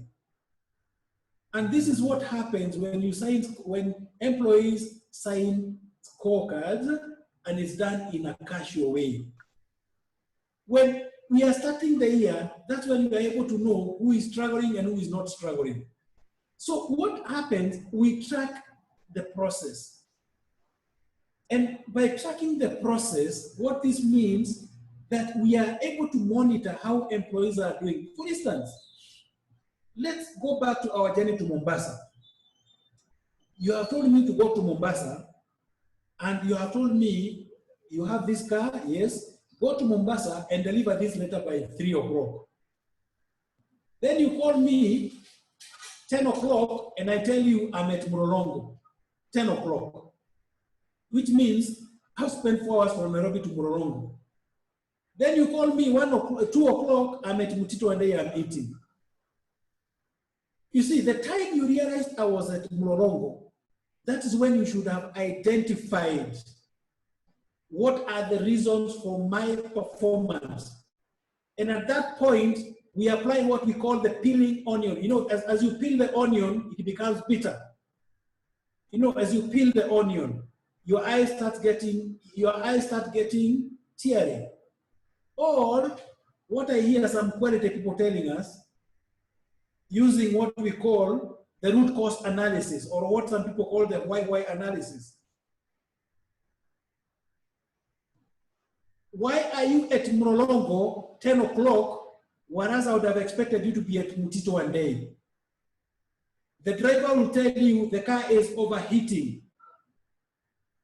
Then we'll be asking him, why is the car overheating? It has not been serviced. Why has it not been serviced? There was no schedule prepared at the beginning of the year for servicing. So when I took it, he refused to service. You see, you are trying to ask yourself, how did this guy find himself at Morongo 10 o'clock? But what would happen if you found the guy 10 o'clock is in void? There are two things. Either the target you set was so low, the target is so low and is able to achieve it. So the beginning of every performance management cycle, the beginning of every performance management cycle is very important, and encourage, make it a topic for, and let me tell you, HR people, one of the things I've always encouraged the HR people to do, if you have a heart to drive your performance management system, talk about it in every management meeting you go. Talk about it. The more you talk about it, the more it gets into people's mind, whether it is a part of the agenda or not. Talk about it. Talk about it. So from there now, you do the review and you move on. But now let's ask ourselves, having looked at this, what would you call as the components of a mature performance management system? I want to move very fast. It has a bit of planning, individual development, leadership and coaching, assessment, reward and recognition. What does this mean? We must start with planning. 2, we must think, for instance, when I want to use again Priscilla, when you sign your scorecard with your board, with the CEO, it must be very clear what kind of support you require, what kind of support you require, what kind of training you require for you to move there. For instance, right now, we are using Zoom, webinar to train. It's becoming the in thing in the market, whether COVID is there or not. What would happen if you did not, you have very good HR but very poor IT skills? It's about the issue of personal development, am I right? What would happen if you are very good HR but you are shy? You can never address a meeting. I'm sure most of us know, I mean, you've seen this kind of people. When you are expected to present in a management meeting, 30 minutes to your presentation, you visit the washroom 5 times. Yeah, you visit the washroom 5 times. When you come and you want to start talking, words disappear from your mouth. You start mixing English, your mother tongue, you start sweating. That's a weakness which may require an exposure. And your CEO must think from this perspective. And then your CEO must work with you just like the way you work with your juniors. Remember, you told this guy, ukifika Mlolongo, alert me. Ukifika Mtito Wandei, alert me. And this guy will be telling you, nimefika Mtito Wandei, but fuel equal half because the odometer is working. Nimefika Mtito Wandei, but the engine is overheating because the indicators in the engine can tell me. Then from there, we continuously assess, and then from there, we reward and recognize. So I want to move now to the aspect of, because I'm telling myself, these slides will come to us, on how do we set targets. So that, because we have about 30-40 minutes to go, how do we set targets? And I don't want to look at the SMART. I want to move to some different issues. One, a KPI must have a characteristics. The fewer KPIs, the better. The fewer performance objectives we give you, the better. We cannot measure you with 20 things. You'll be struggling. So when we come to HR, which are these few things that can we measure the HR and the organization goes ahead? And that's why we keep administrative issues out of a scorecard. That, you see, this year, you can say you want to review the HR policies because actually they need to review.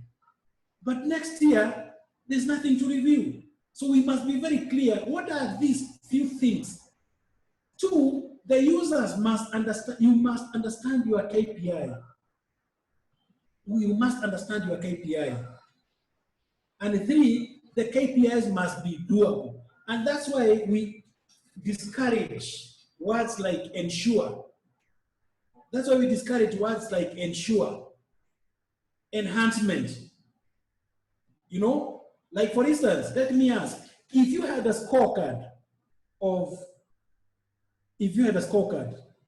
assuming, because sometimes things happen, you come and find you have a backlog for leave in your organization. People are not going for leave.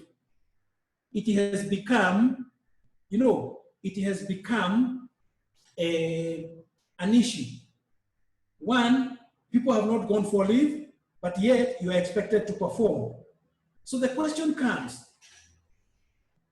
you can say yes, ensure that people go for leave, but is that the right one? It's for the HR people to tell me, what is the target for that? What drives your target? There are two targets for this. If your leave backlog is worse completely, you target to attain the legal requirement. What is the legal requirement? That is your target for that year. If you are within the legal requirement, then your target becomes your policy requirement. Could be your policy that people not to cross over the year within 5 days, more than 5 days. That's your target to maintain. So and because we are saying it must be actionable, sometimes we tell people, avoid words like ensure, enhance. Use words that are directional. Words that are directional. Improve, increase, achieve, maintain. So if you look at the word reduce, when you talk about reducing the number of leave days, that is directional and positive. If you talk about cost reduction, it is positive.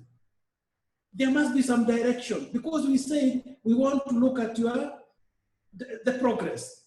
Then KPIs must have an owner. You can never have KPIs that are shared. Must have an owner. Must have an owner. And the other aspect, yes, must have an owner. So when you look at these, I want to get out of SMART. Those ones we have, I'm sure we have come across them. We still continue looking at the good delivery. They must have a source. That's what we mean, reference. They must have a source. A KPI must have some relationship with the strategic driver, a strategic plan, period. So you can never have a KPI that is a standalone. The other aspect, they must derive the desired outcomes. And that's why one of the biggest challenges for me when I was working was increasing staff productivity. Because every time I go to the board to present my scorecard, because you see what we say, an objective without initiative is a political statement. Period. If you go and tell the board, I want to increase staff productivity by 10%, that's a political statement until you say how. And that's where the rubber starts hitting the road. So I would walk into the boardroom and say, these are my target, my scorecard, so I'll start increasing staff productivity. Then I'll say training. Then I'll be asked, Mwangi, but you've been training since you came to this organization. What miracles are you to? Then I'll say incentive. What if we don't have money? We made loss last year. Then I'll say job rotation. Then I'll be asked, how many people can you rotate?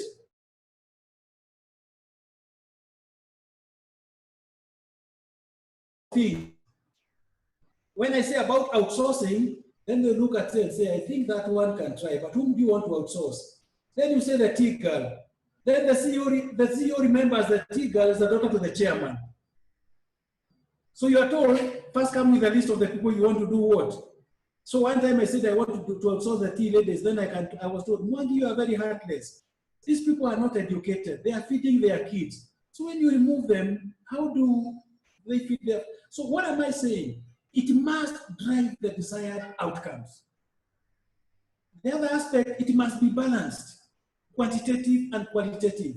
And the most importantly, ensure when you're doing the test of fit that no KPI undermines the other. Let me tell you, a KPI undermines the other. Let's take a case like a marketing department. I'm trying to demonstrate how KPIs undermine each other. marketing department. In this department, there are 5 employees, and the employee with the least number of leave days is 100, a backlog of 100 days. They have not gone for leave for 5 years. You want the marketing manager to increase, but you've also said you reduce your leave balance to our policy provisions. 2 things that stand out. For him to meet the leave provisions, people must go on leave. For him to meet his target, people must be on work.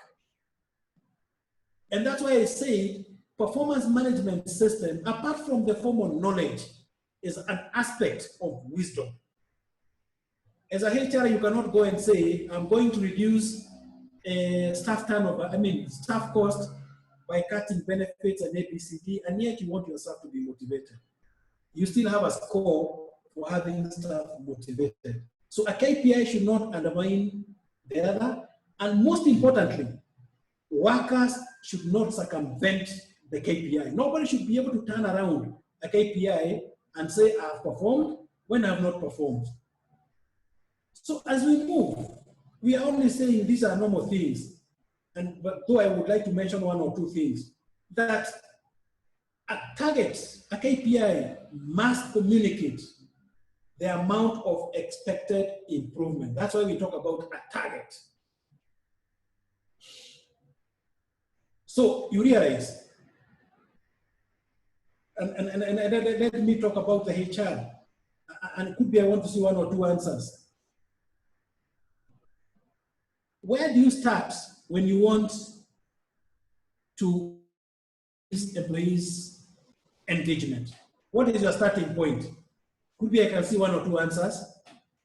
If you want to increase staff motivation or engagement, what is your starting point? Any answer? Could be I can see somebody typing. What is the starting point if you want to increase staff levels of staff engagement, levels of staff motivation? What is the starting point? Where would you start? Any answer? Good. I don't see any answer. Could be I can comment about it. You start by establishing the current levels of motivation. You start by establishing the current levels of engagement. And those ones you can only do them through a survey. So that you're able to say, I want to move the engagement levels index 1.2 to index 1.3. And that's why you're saying it must communicate the amount of improvement. The other aspect, which at times I find interesting, is that please always ensure that what you want employees to do, it's possible. You cannot tell me to double my production with the same resources. You must be very clear that that's what you tell me to do, you also play a part in ensuring that I do it. So let's briefly look at performance measures. And I want to go straight to the aspect of how do we look at measures. Any measure you use must measure the right thing. Must measure the right thing. Validity. What this means, if I want to measure employee productivity, I'll be talking about could be the general level of employees' improved productivity. And what is the best way of measuring employees' productivity?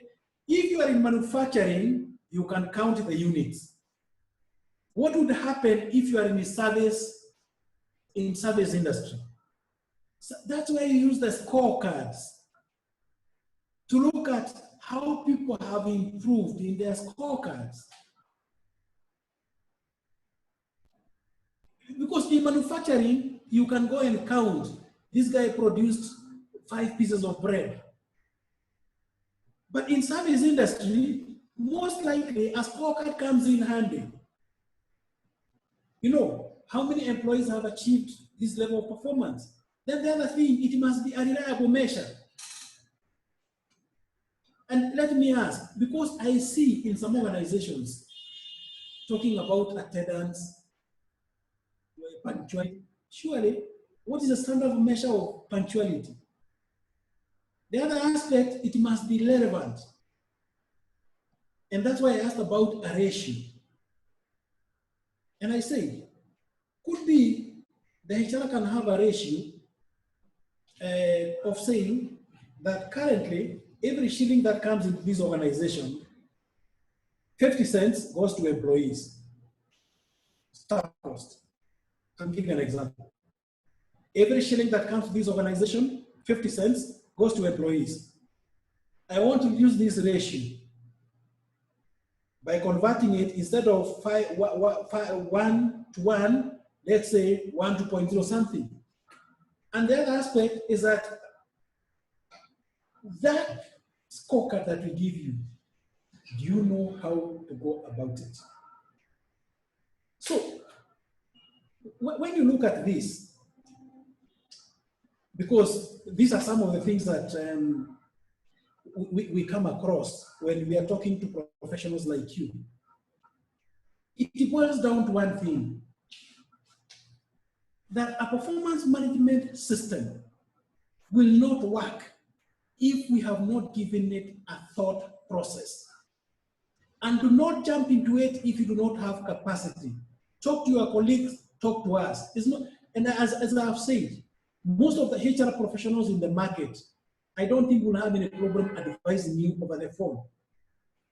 So, what you are saying, that which you use to measure must meet the following criteria. There must be clarity. Everybody knows what is a percentage. Everybody knows what is a ratio.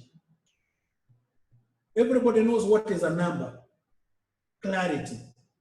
And that's why I say we cannot use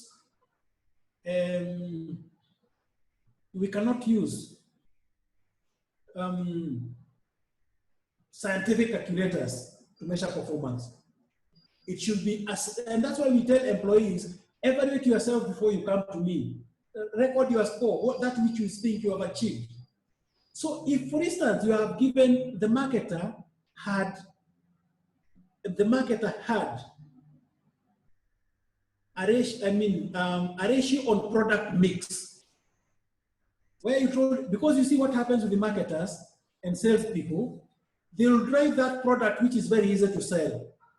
The one that is difficult to sell, it will take a back seat. So I see some organizations saying, we are going to give you a product ratio. That for these 3 products, you are going to apply a ratio of 5 to 3 to 1. What does that mean? For the slow-moving product, you still have to drive it in the market. It must be clear in his mind.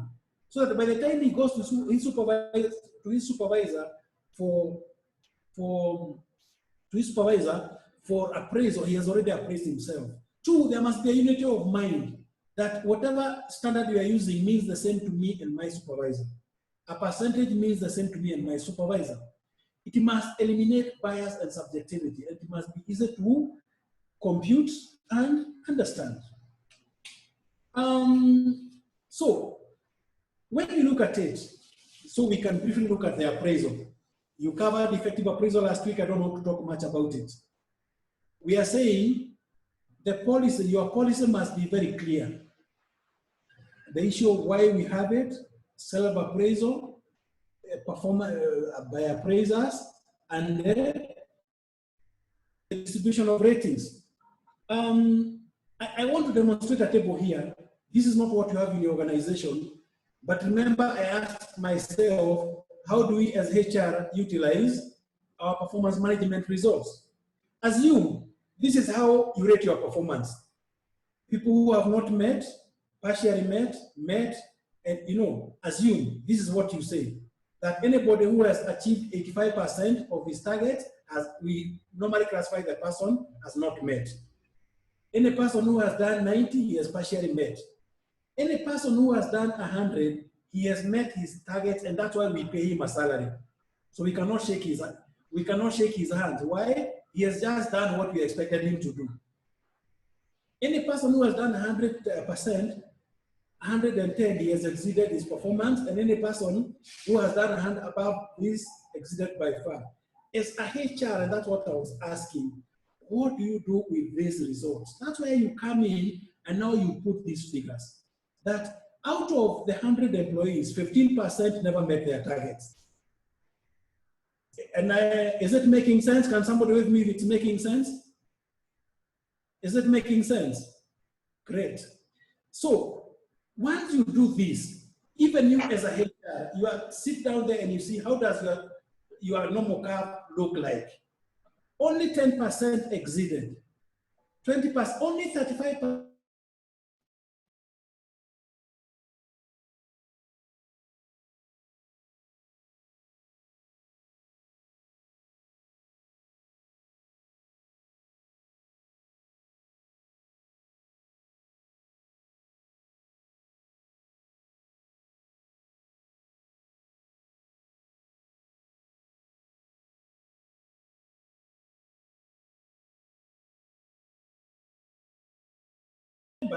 Everything went wrong during planning. And that's why I'm saying we must be very clear at the planning stage that the targets we are setting for our staff are commensurate with their capability. 2, data that is manipulated. Somebody manipulates his production data, and because as a you're not very keen, you pass.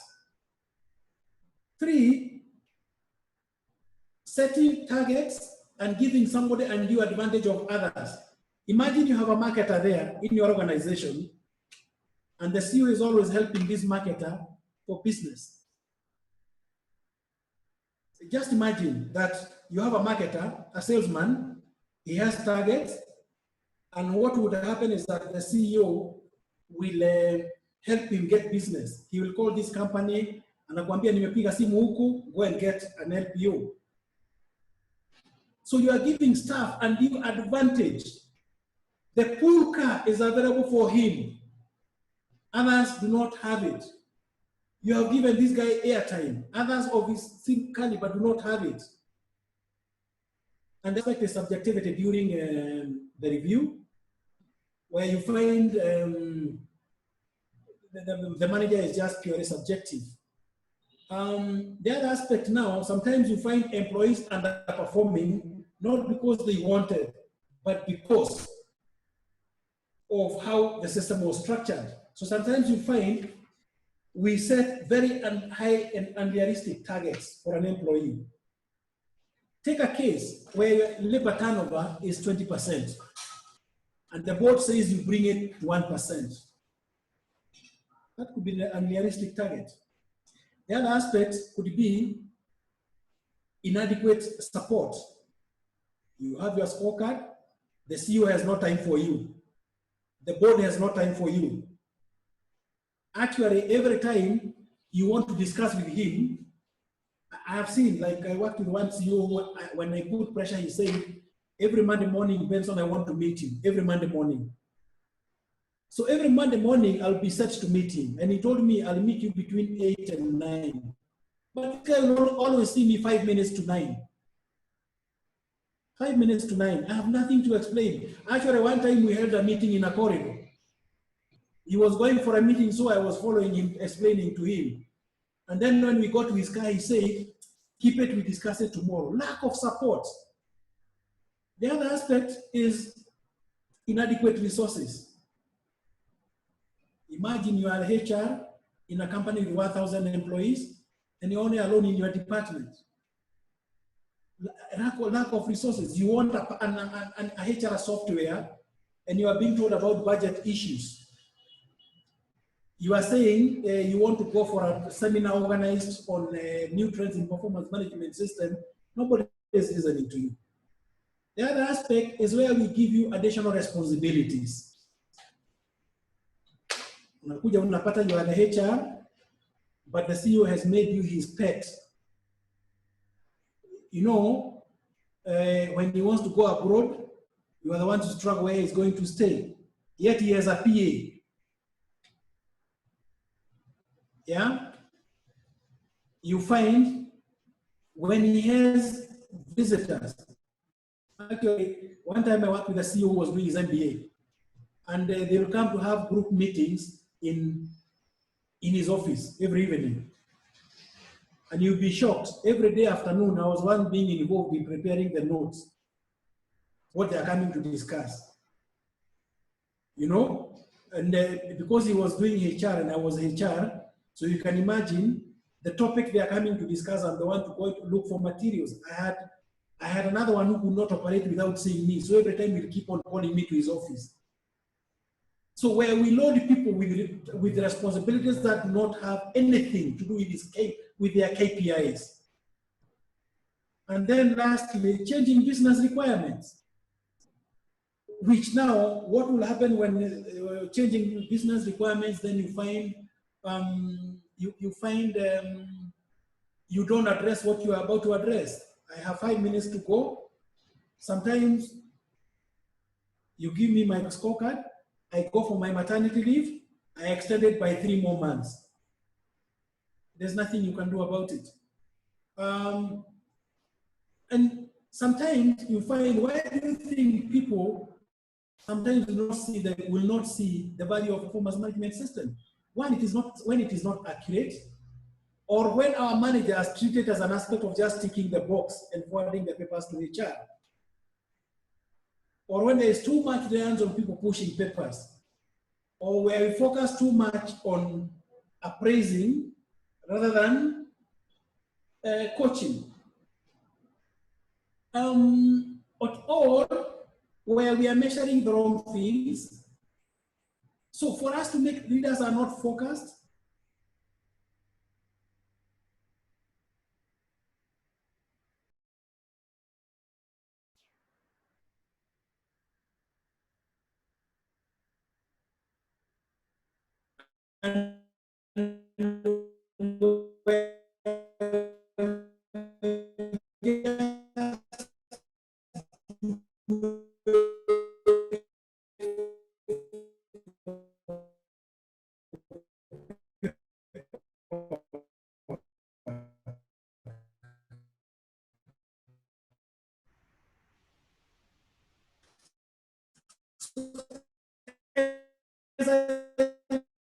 any critical training that I would recommend that you have your senior people have is what now we are calling agile management practices. Ability to see ahead and plan for it. As I wind up, the other aspect is that the realization that annual performance appraisals are no longer serving purpose. We want to focus more on continuous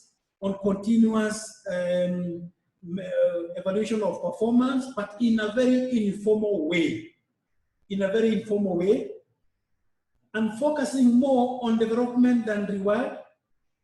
And most importantly, the aspect of coaching and feedback. Now, I'm through with the session. I want just to look at a few questions and then I call it off. I had a question from Eunice here. And Eunice is asking, how do you trickle PMF, performance management, to staff when the HR function itself in an organization does not have control over its roles? My HR brothers and sisters, power is never given. Power is never given. That's what I keep on telling people, that what happens whether you are not given function or not, you have to struggle to demonstrate what you're doing in that organization. And I want you to draw a diagram, and this is what will tell you whether you have control over what you have or not. I want you to draw a pyramid. Have you drawn a pyramid?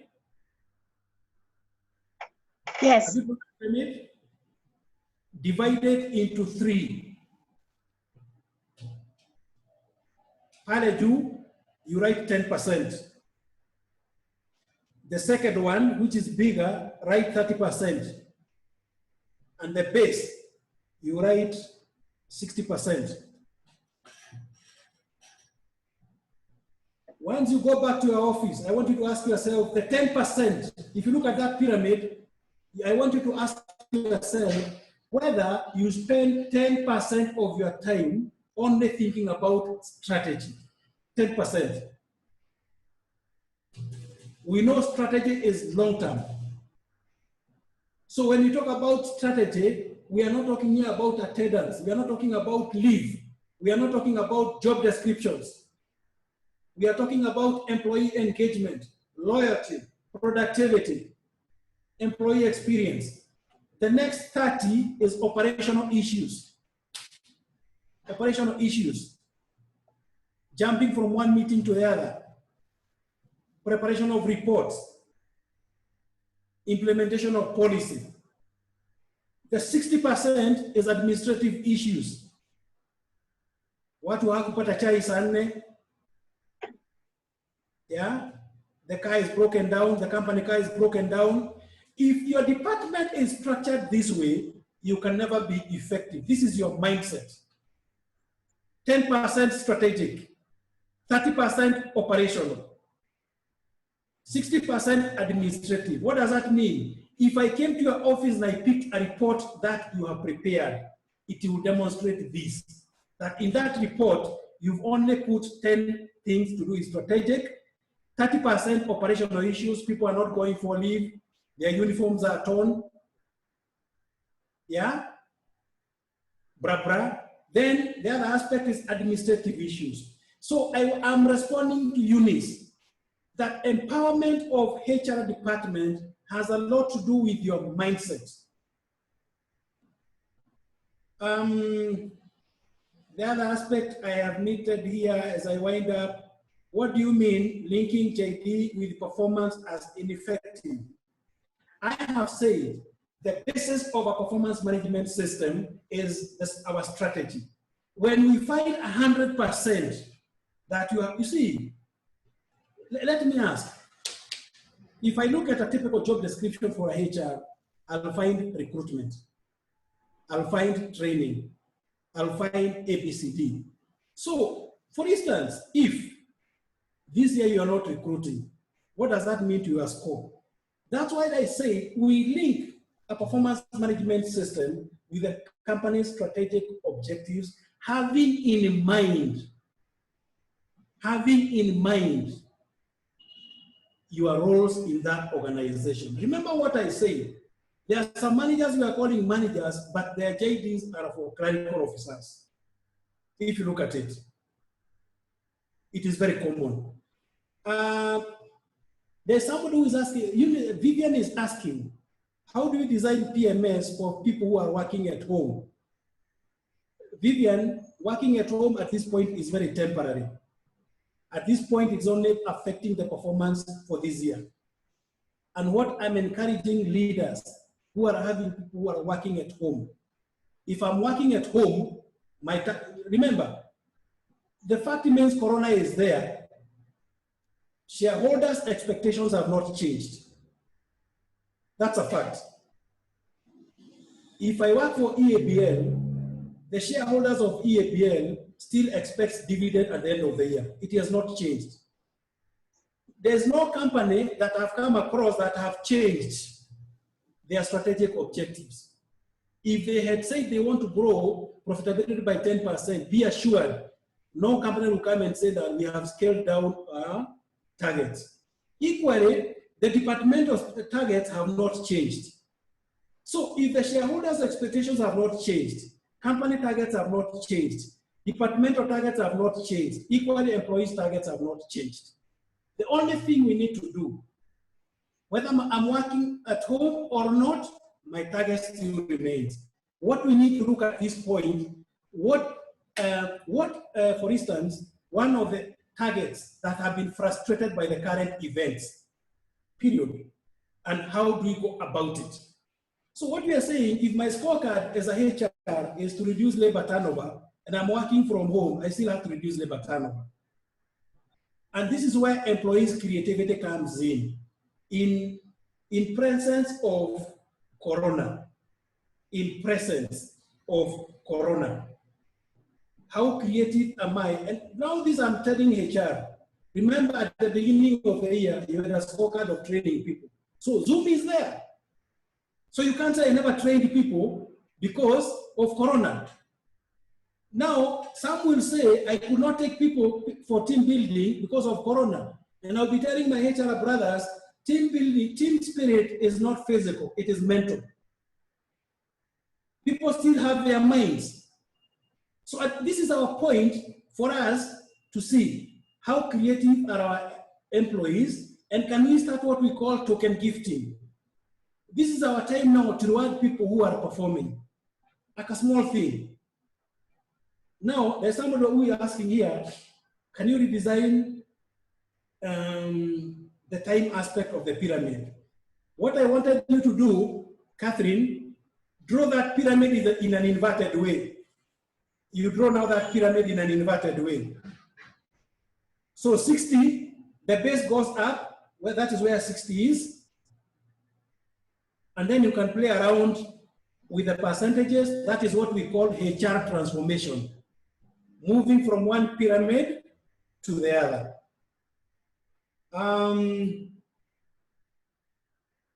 Yes, you just invert the pyramid. So you must have one pyramid. I don't know whether there's somebody can see what I've drawn. Can you see here? This is the first pyramid. This is the first pyramid. This is the second pyramid. So it's a transition from one pyramid to the other. And you cannot run in 1 week. You cannot transition in 2 years. You must start a journey today. What is in your mind? Is it about leave, attendance, warning letters, or what is in your mind? To have an engaged employee, to talk about employee experience. So I think I want to stop it at there. Thank you very much for listening to me. I'm sure we'll get a closing remarks from our hosts. And because I think I've spoken to about 16 people, one of the things I tell myself, every time I talk to this number of people, I've created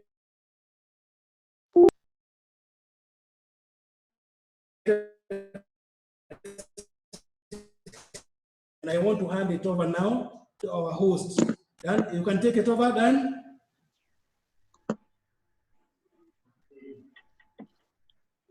Hello. Hello, good afternoon. Good afternoon, everyone.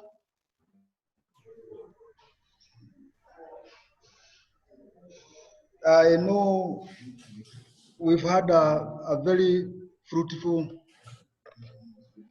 training experience. Thank you so much, Mr. Ben Mwangi. And thanks everyone who has found time to participate in today's webinar. Catherine, today you've realized that we are not having challenges like last time. Yes? You can unmute.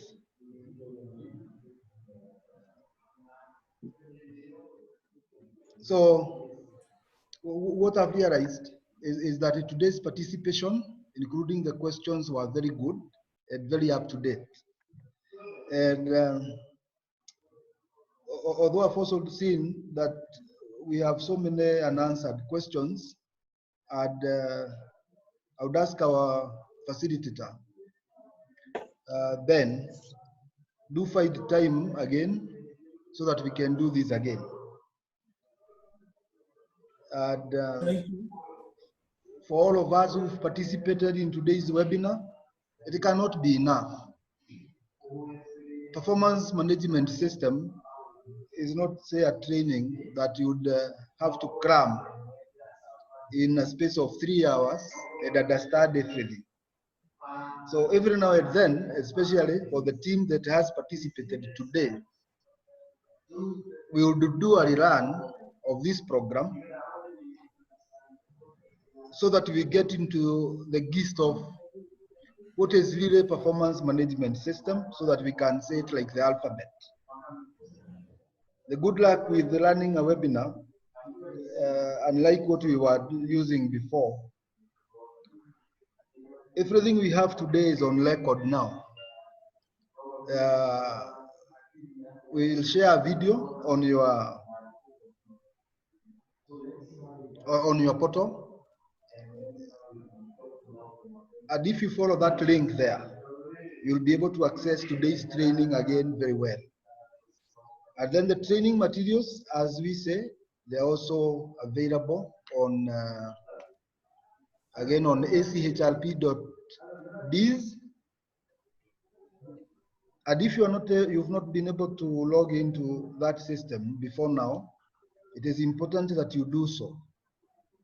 Reason for that, you will not be able to get your certificate unless you did that. It is therefore very important that we do that. Now, until next time, and unless, not unless, let me not cut you short. Let's do it this way. If you have something, any other business, I would say we break for lunch. Agnes? And please, before you say anything, you unmute your microphone so that we can hear you.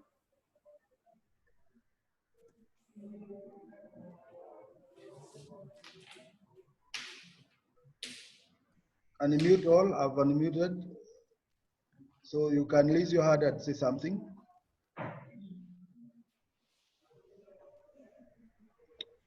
Hi everybody. Hi. I just want to appreciate the forum. It's been an amazing forum. Personally, I've learned quite a lot. We are yet to roll out a performance management system in the organization I currently work at, and so I see there's a lot of work for me and my colleague over there. Over and above, probably as much as Benson says that our organizations are still expecting to achieve the strategies that we set out probably in the beginning of the year or for whichever time period and time frame that we are all working under, if it's a 2-year strategy plan or 5 years. I still think and believe from a HR angle, there's quite a number of things that we need to relook at our individual strategies from whichever industry somebody is currently in. I work in retail industry, and I think there's a lot that has changed in our industry, and we are still relooking at our strategies. So I'm not sure when Benson says that that the performance management is still gonna be the same, because somebody asked about review productivity while staff are working from home. So I think there's a lot of learning we need to really think it through, because how do you roll it out? How do you roll it out for an employee who will be working from home for almost a quarter of the year, looking at the current scenario that we are in? So probably, as you said, as a forum, we need to really brainstorm through it and help each other out on that. Otherwise, thank you so very much.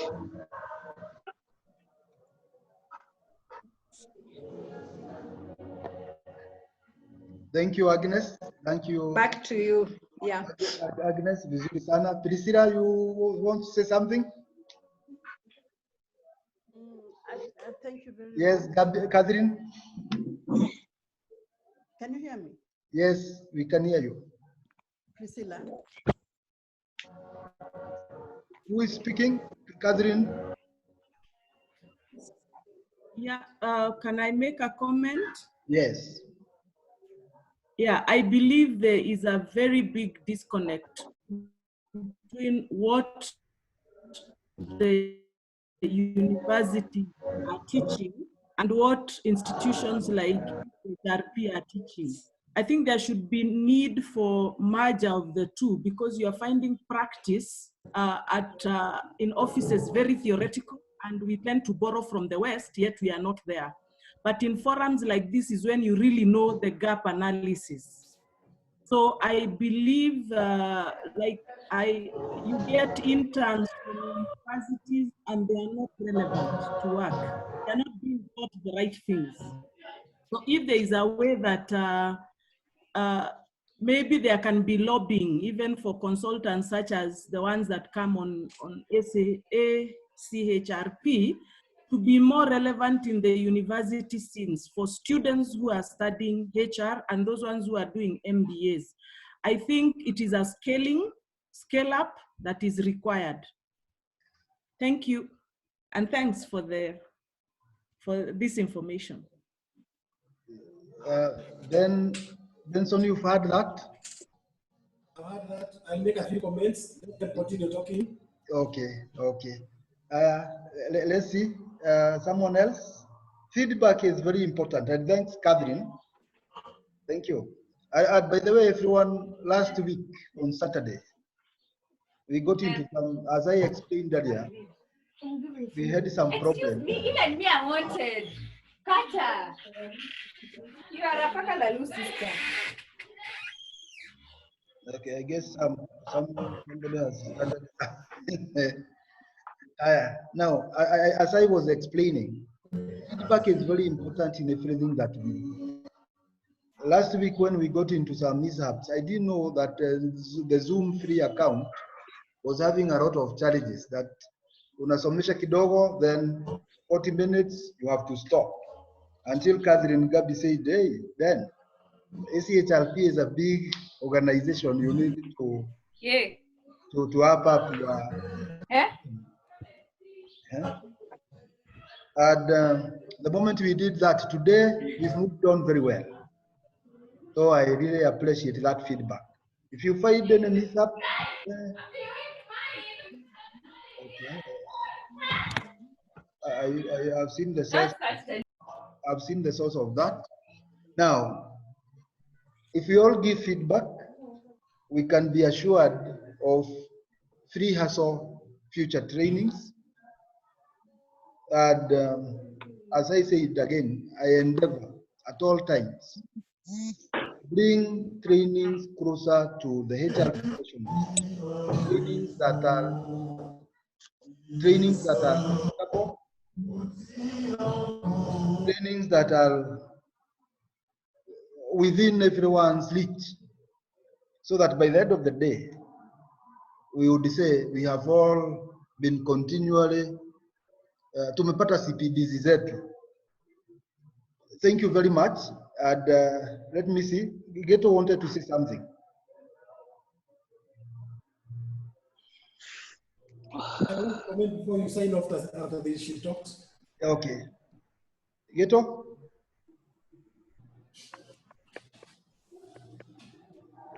Oh, I wanted to thank you all for the platform that you have given us. It has enabled me to learn so much, especially on performance, because performance is one difficult area in HR, because people are unable to measure what they do in a day. Like, it's like a routine everybody's used to.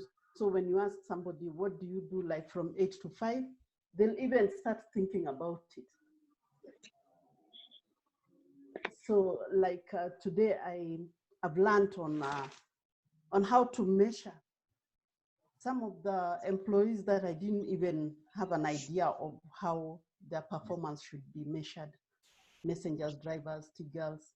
At least I have the knowledge now, and I can explain it to another officer on how to do the measuring. I can also be able to explain to the staff themselves on how to measure what they...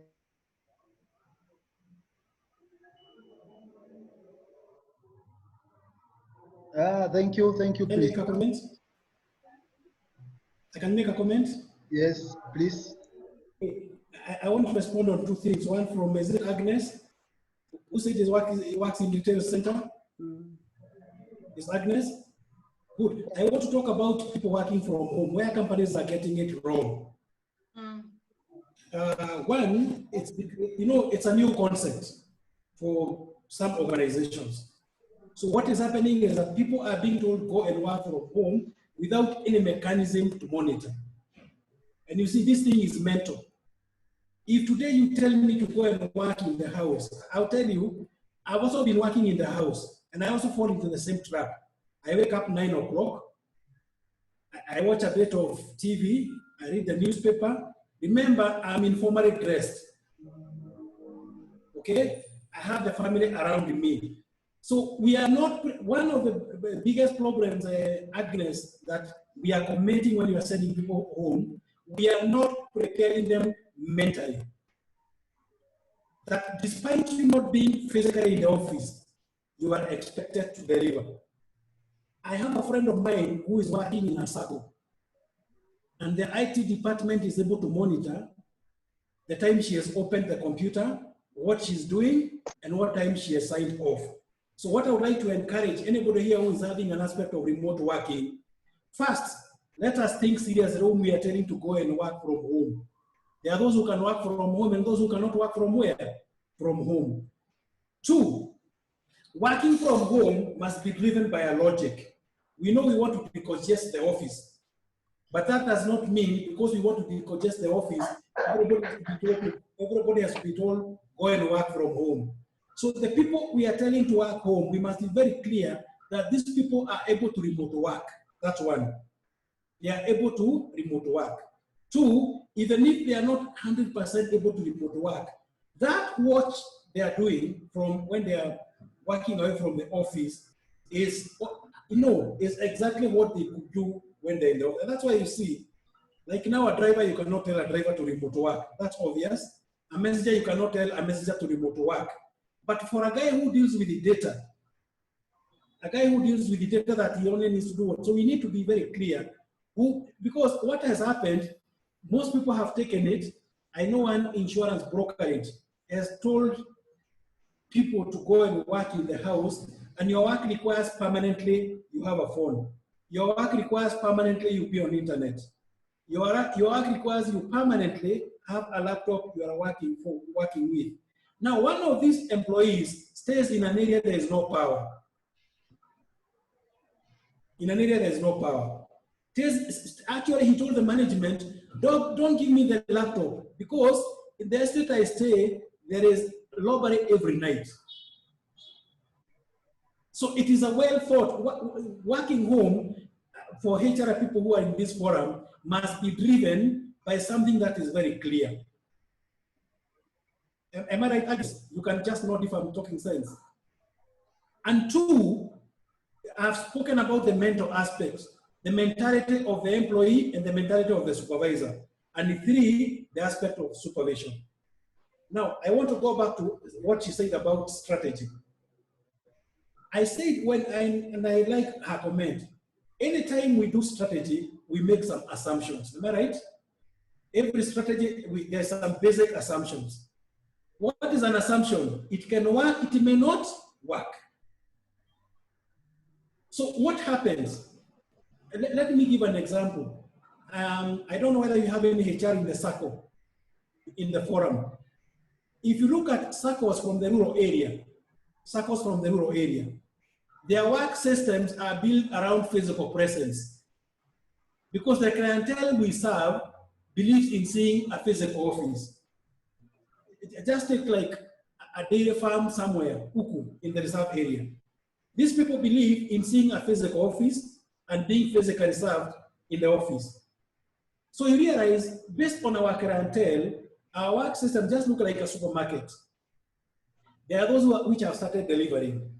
But you realize most of the work around the supermarket, especially within the shop hall, are built around physical presence.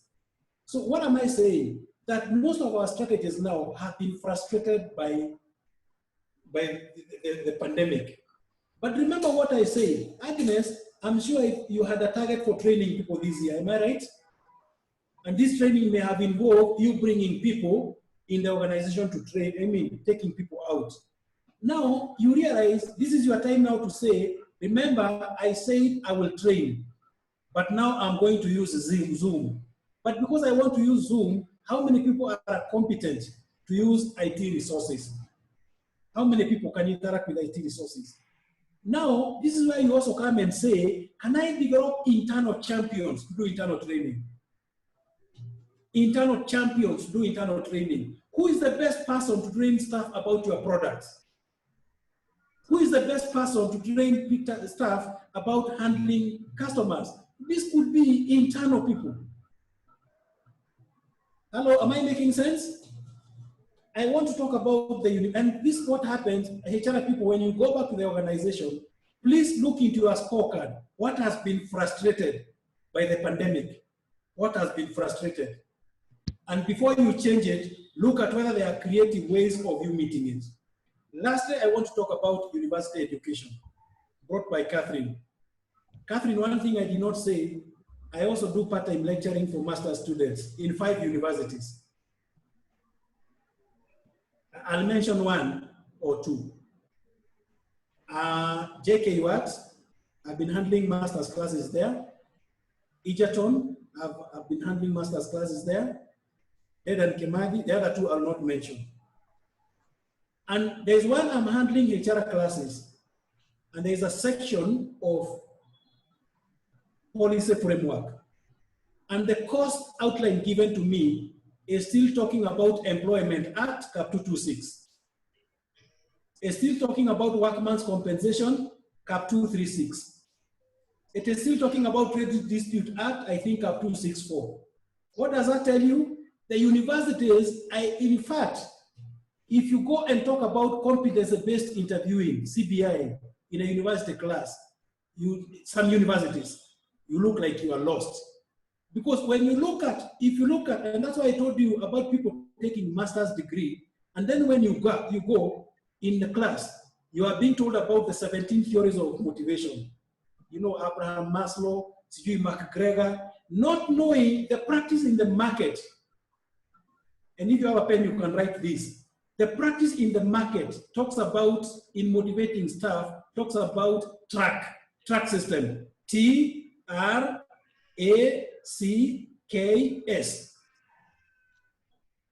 Are we together, Agnes? Track system. You write it kama zinafuatana. TRACKS. T stands for trust. Trust addresses our work environment. People trust their managers. People trust each other. People trust the board.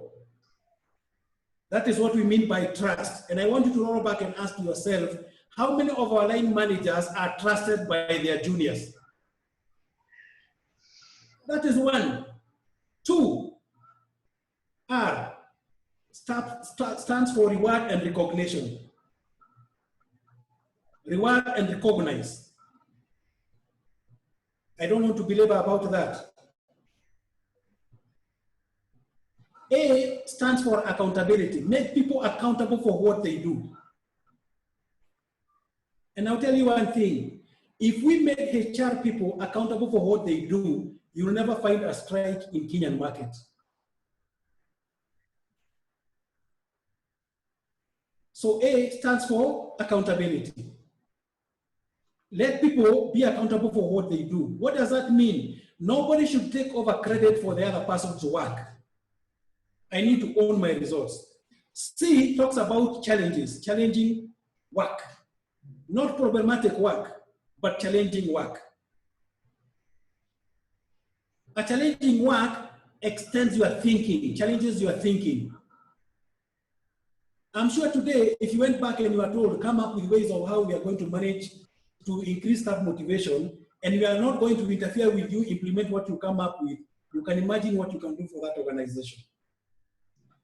K stands for knowledge and know-how.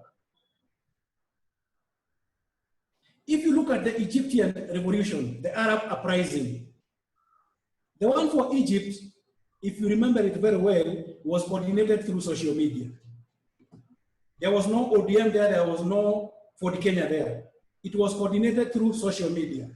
People will tweet tomorrow, let us meet at the Uhuru Park, they go there. The power of knowledge and know-how. S stands for support. How do you feel when your CEO tells you, Agnes, I'm just a phone call away from you? What is he telling you? You can call me anytime. Am I right? What would happen if he does not mean it? Because he told you, you are a phone call away from me, then you think you can call him on a Sunday. Then on Sunday he tells you, hey, Agnes, Sunday I go to church. So if you look at that formula I've given you, there is no Abraham Maslow there. But there are some things that have been borrowed from where? Am I right? There's nothing from McGregor theory there. There's nothing from the equity theory there. There's nothing from Hesberg theory there. So where am I coming from? If you look at organizations that are, when you are training people about performance management, you will not find, apart from 2 private universities I know, no university has the capacity to train people about the balanced scorecard. So what would happen? You can imagine the guy who is training people for you in HR has never worked anywhere in a HR. I'm saying it in good faith. So you realize I am able to give you very good theoretical content. But when it comes to practical what? To practical aspect, those of you interacting with the union here, you know, you can learn so much from the union. These guys are gurus in labor laws. Why? Because kazi yao ni kesi ya, I mean, kesi kwa labor, ABCD, you can imagine how much knowledge they have, which you cannot find in our labor laws. So I think I want to stop there, and I think I've answered your question, Catherine. Agnes, have I answered your question? Priscilla, have I answered your question? Have I addressed your concern? Agnes, I can't see your hand. Thank you very much. Yeah.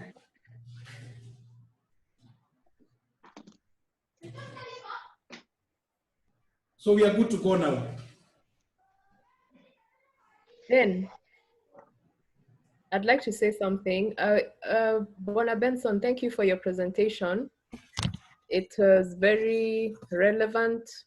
I found it very insightful. The examples and illustrations you've given are very practical and useful.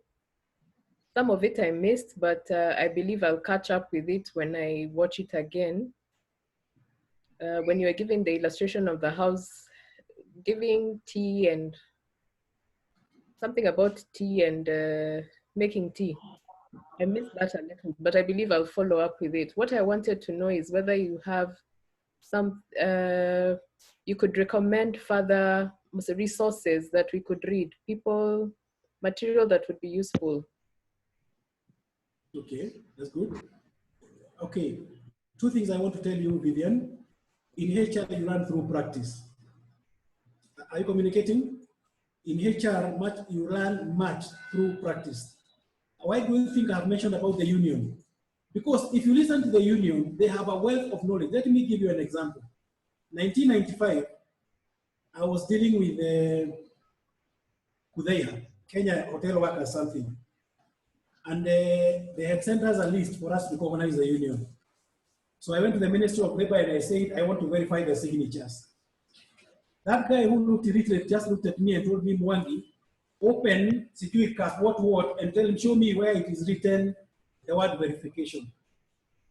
What was he telling me? You know, for me, I had gone with that argument to the labor. I want to verify the signatures. This guy said, okay, verify, but open this book and show me where there is a word verification. That is something I learned. So what I'm saying, you for further reading. But the best teacher is practice. If you look, I'll give you an example like the balance scorecard. If you look at, performance management, if you look at the balance scorecard, it is such a powerful tool. If you're able to read more about it, it is such a powerful tool. The only thing, as I say, it works well when it is supported by a very strong cultural foundation. So, Vivian, what I'll do, I'll send some areas through email to the institute where I feel you can read a bit more. But the only thing I'm telling you, the best teacher is practice. Only when you go for a negotiation with the union, you come out clever than reading. Are you communicating? Only when you work, for instance, today, there's no, even if you go and read about public speaking, there's so much literature about public speaking, but that does not make you a presenter. For you to become a good trainer, Vivian, start training where you are. I agree with you because there's an organization I worked for. Yes. And in fact, what you're telling me is true. I didn't quite fully appreciate the experience of being there, but I realized I was exposed to so much. the organization had so many issues. In fact, it eventually closed. However, I learned so much from that experience. And the owner of that business is currently all about what not to do when you're running your business. True. Yes, so I understand what you're telling me. Okay. I appreciate what you're telling me. Okay. Yes. So thank you very much. You can enjoy your weekend. It was nice having all of you. Thank you very much. Bye-bye.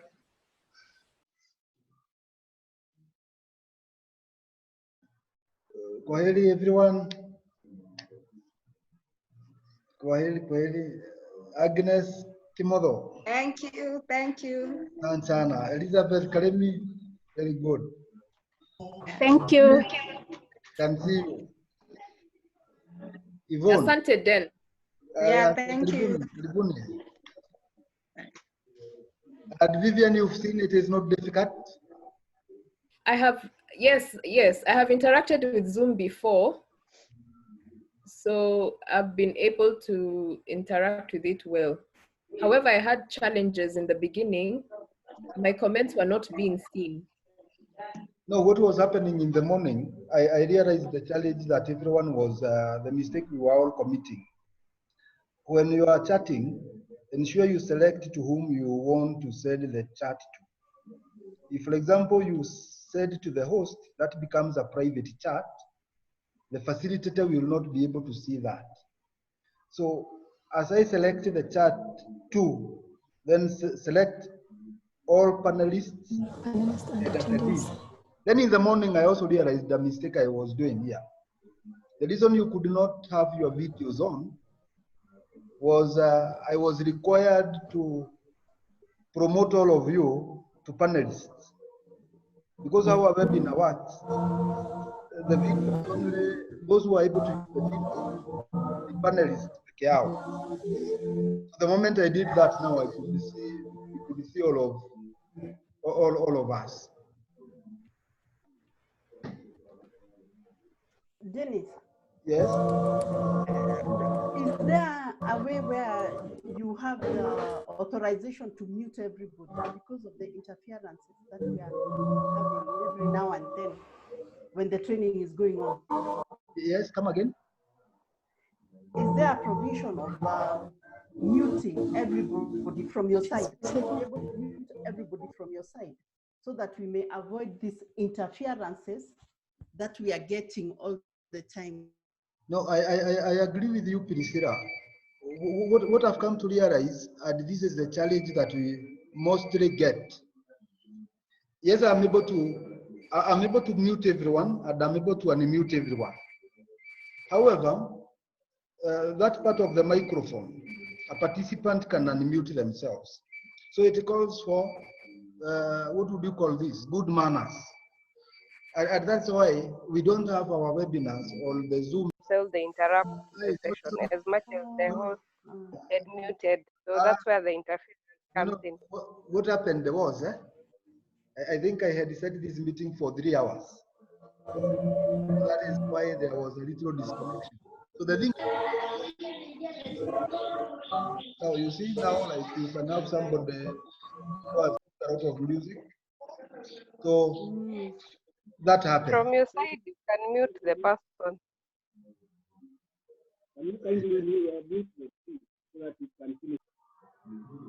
Yes. So now, do you have any, is there anyone with any challenge on the ACHRP.biz portal? Yeah, I'm fine. Please repeat your question. I'm asking, is any one of us having any challenge regarding how to go about the registration process on the ACHRP.biz portal? I don't think so from anyone here. Siad? I do. I have a problem.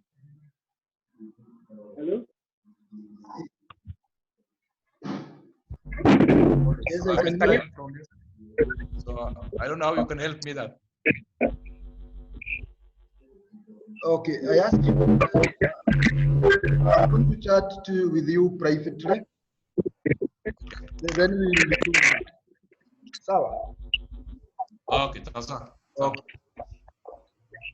I also was unable to log into ACHRP portal.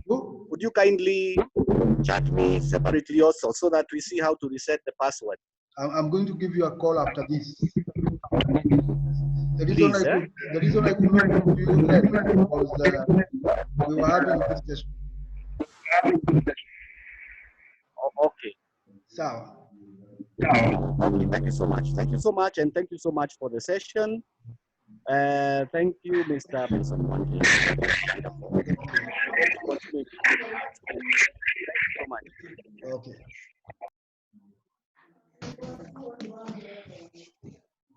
And I don't think Agnes has said anything. Have you? Sorry? Yeah, I've not heard you speak. And I've also not heard Elizabeth Karemi speak. What do you mean speak? No, you addressed me. You know, this is our private session. Yeah, I'm afraid after the training. Wale watu wanabaki kwa training hall. Get to know each other. Already the trainer unaona ameshatoka. Mimi niko poa. Yeah. I've learned a lot actually. I think this year, this one and the coaching one have been my best. Yeah. No, I'm going to keep bringing for us the best trainers. And I know these are Biashara Ben. Yes. But Aki labor laws. Look at it, see how you can make it more manageable for some of us. Labor laws. Yeah. I will actually next Saturday tutakuwa na labor laws. Lakini uangalie kila kitu. Agreed. You know I will. You know I will. Yes. Yes. Thank you. You may say something. Mutu, I've not heard you say something. Unmute your mic, Eunice. Eunice Mutuve. Mutave. Yeah, Mutave. You see now you are speaking. I pronounced your name wrongly so that you can say something. So thank you so much, Dennis, for organizing today's presentation. Yes. It was very informative for me. I think this is the first webinar I have attended. So I am hoping to attend more and learn more. Karibu sana. Yeah, and the topic was very good. That is very good feedback. And by the way, mimi hupenda hivi. If we've made a mistake, nataka yule mtu anasema, hey, hapa si pazuri, so that it gives me an opportunity to improve. Like perhaps what I could mention. Yes. Is that you said we would start at 10:30, and by 10:30 we were not started. If someone has other commitments, yes. You know how you schedule yourself, because I found the testing going on during that time when the training should have started. So in fact, I noticed the trainer started rushing the presentation at some point to finish by 1:30. Okay. Lakini now, what happened today? I've not hosted a webinar before. I've done I've hosted a Zoom meeting. So today, the Zoom meeting ilianza, I'm at the office, but then I realized I'm unable to set the internet passwords. So I decided to use my phone. Now in that process, everyone is calling the phone, and whenever the call comes in, the internet disconnects. So here I was frantically trying to start the Zoom meeting. I started crying actually, but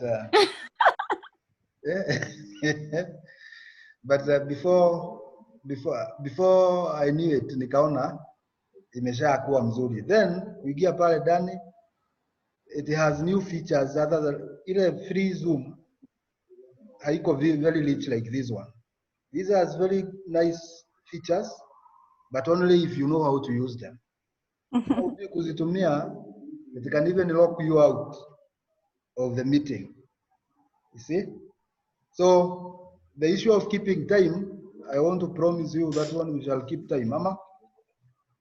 Yes, okay. I think the reason I say that, I know those kinds of technical hitches happen. Yes. But it would be good to work on to give yourself advance time, like do the testing way in advance instead of working at the point when maybe, I don't know at which point you started logging in. Agreed.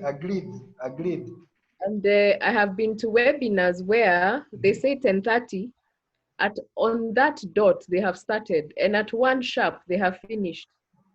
Oh. So to increase, if you're calling ourselves professionals, then part of the professionalism is in keeping our time. Agreed.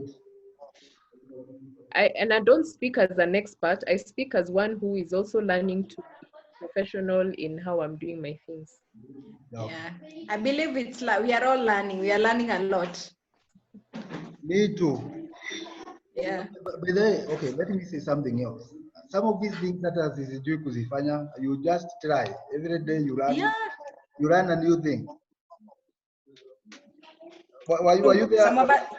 Were you there, Agnes, last week? Performance appraisal. Yeah. In and out. Oh, you are there? Yes, but in and out to the forum. Don't ask me much. That day, and we had a very difficult time. Yeah. Every 40 minutes, blackout. Yeah. And we have to restart.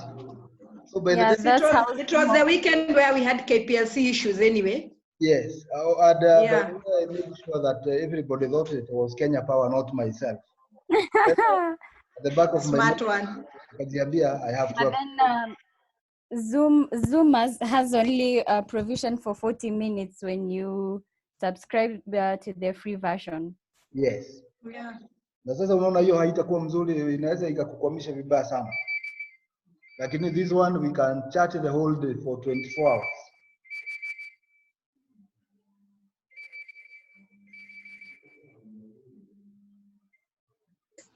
Yes. These new things we are all learning here. See the webinars and the who happened. Yes. So as Vivian, you pointed out, of course, now coming from a point of you don't even know this technology, half of it, how it works and all that.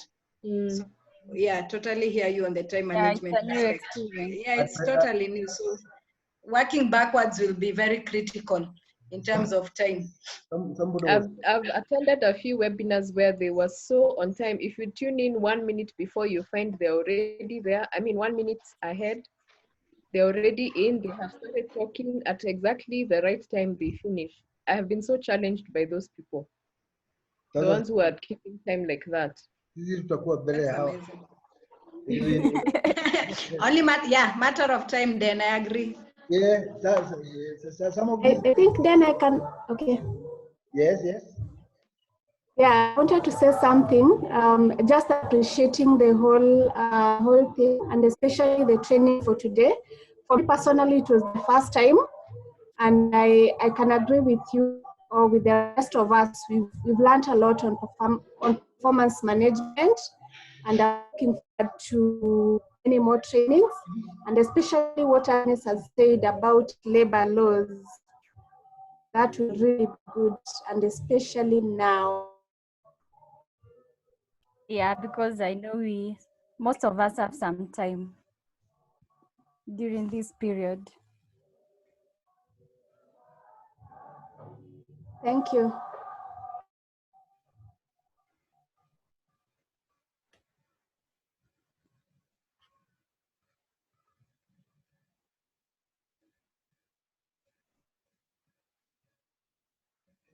Can we say bye now?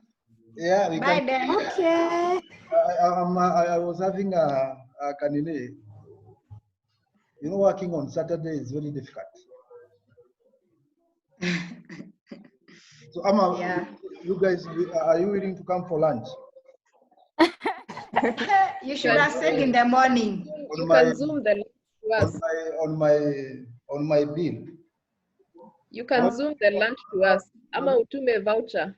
On a very serious. I like the voucher part. Tuma voucher ama M-Pesa.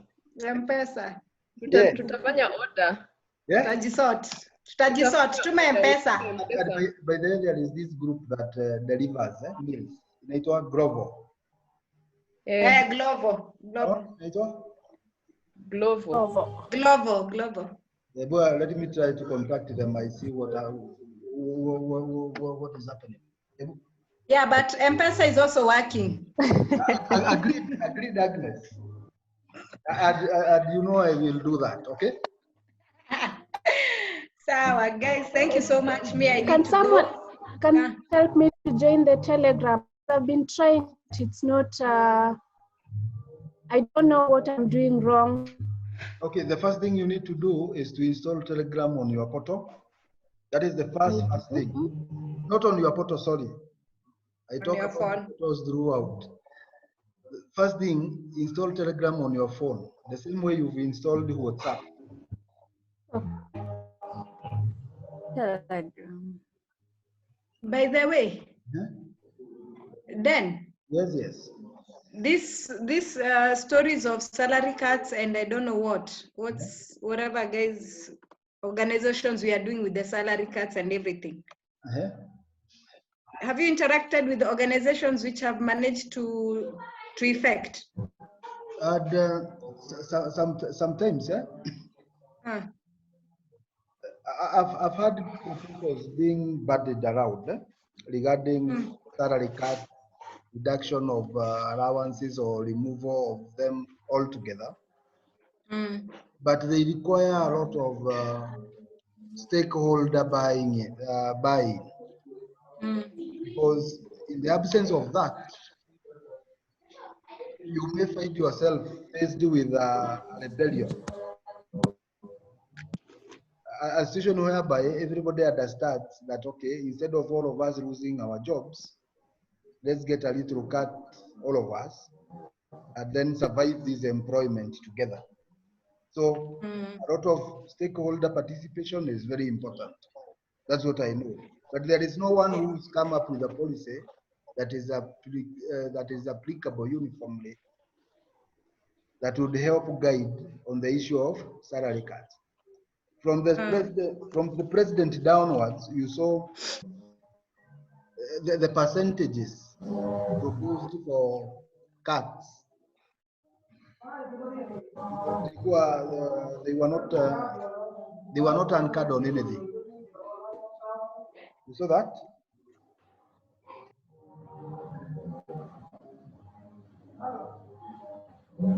What I would say is that the salary cuts should not be to employees only. It should start from the top. Even the CEO should be willing to take a cut, and he should even take the bigger cut than the employees.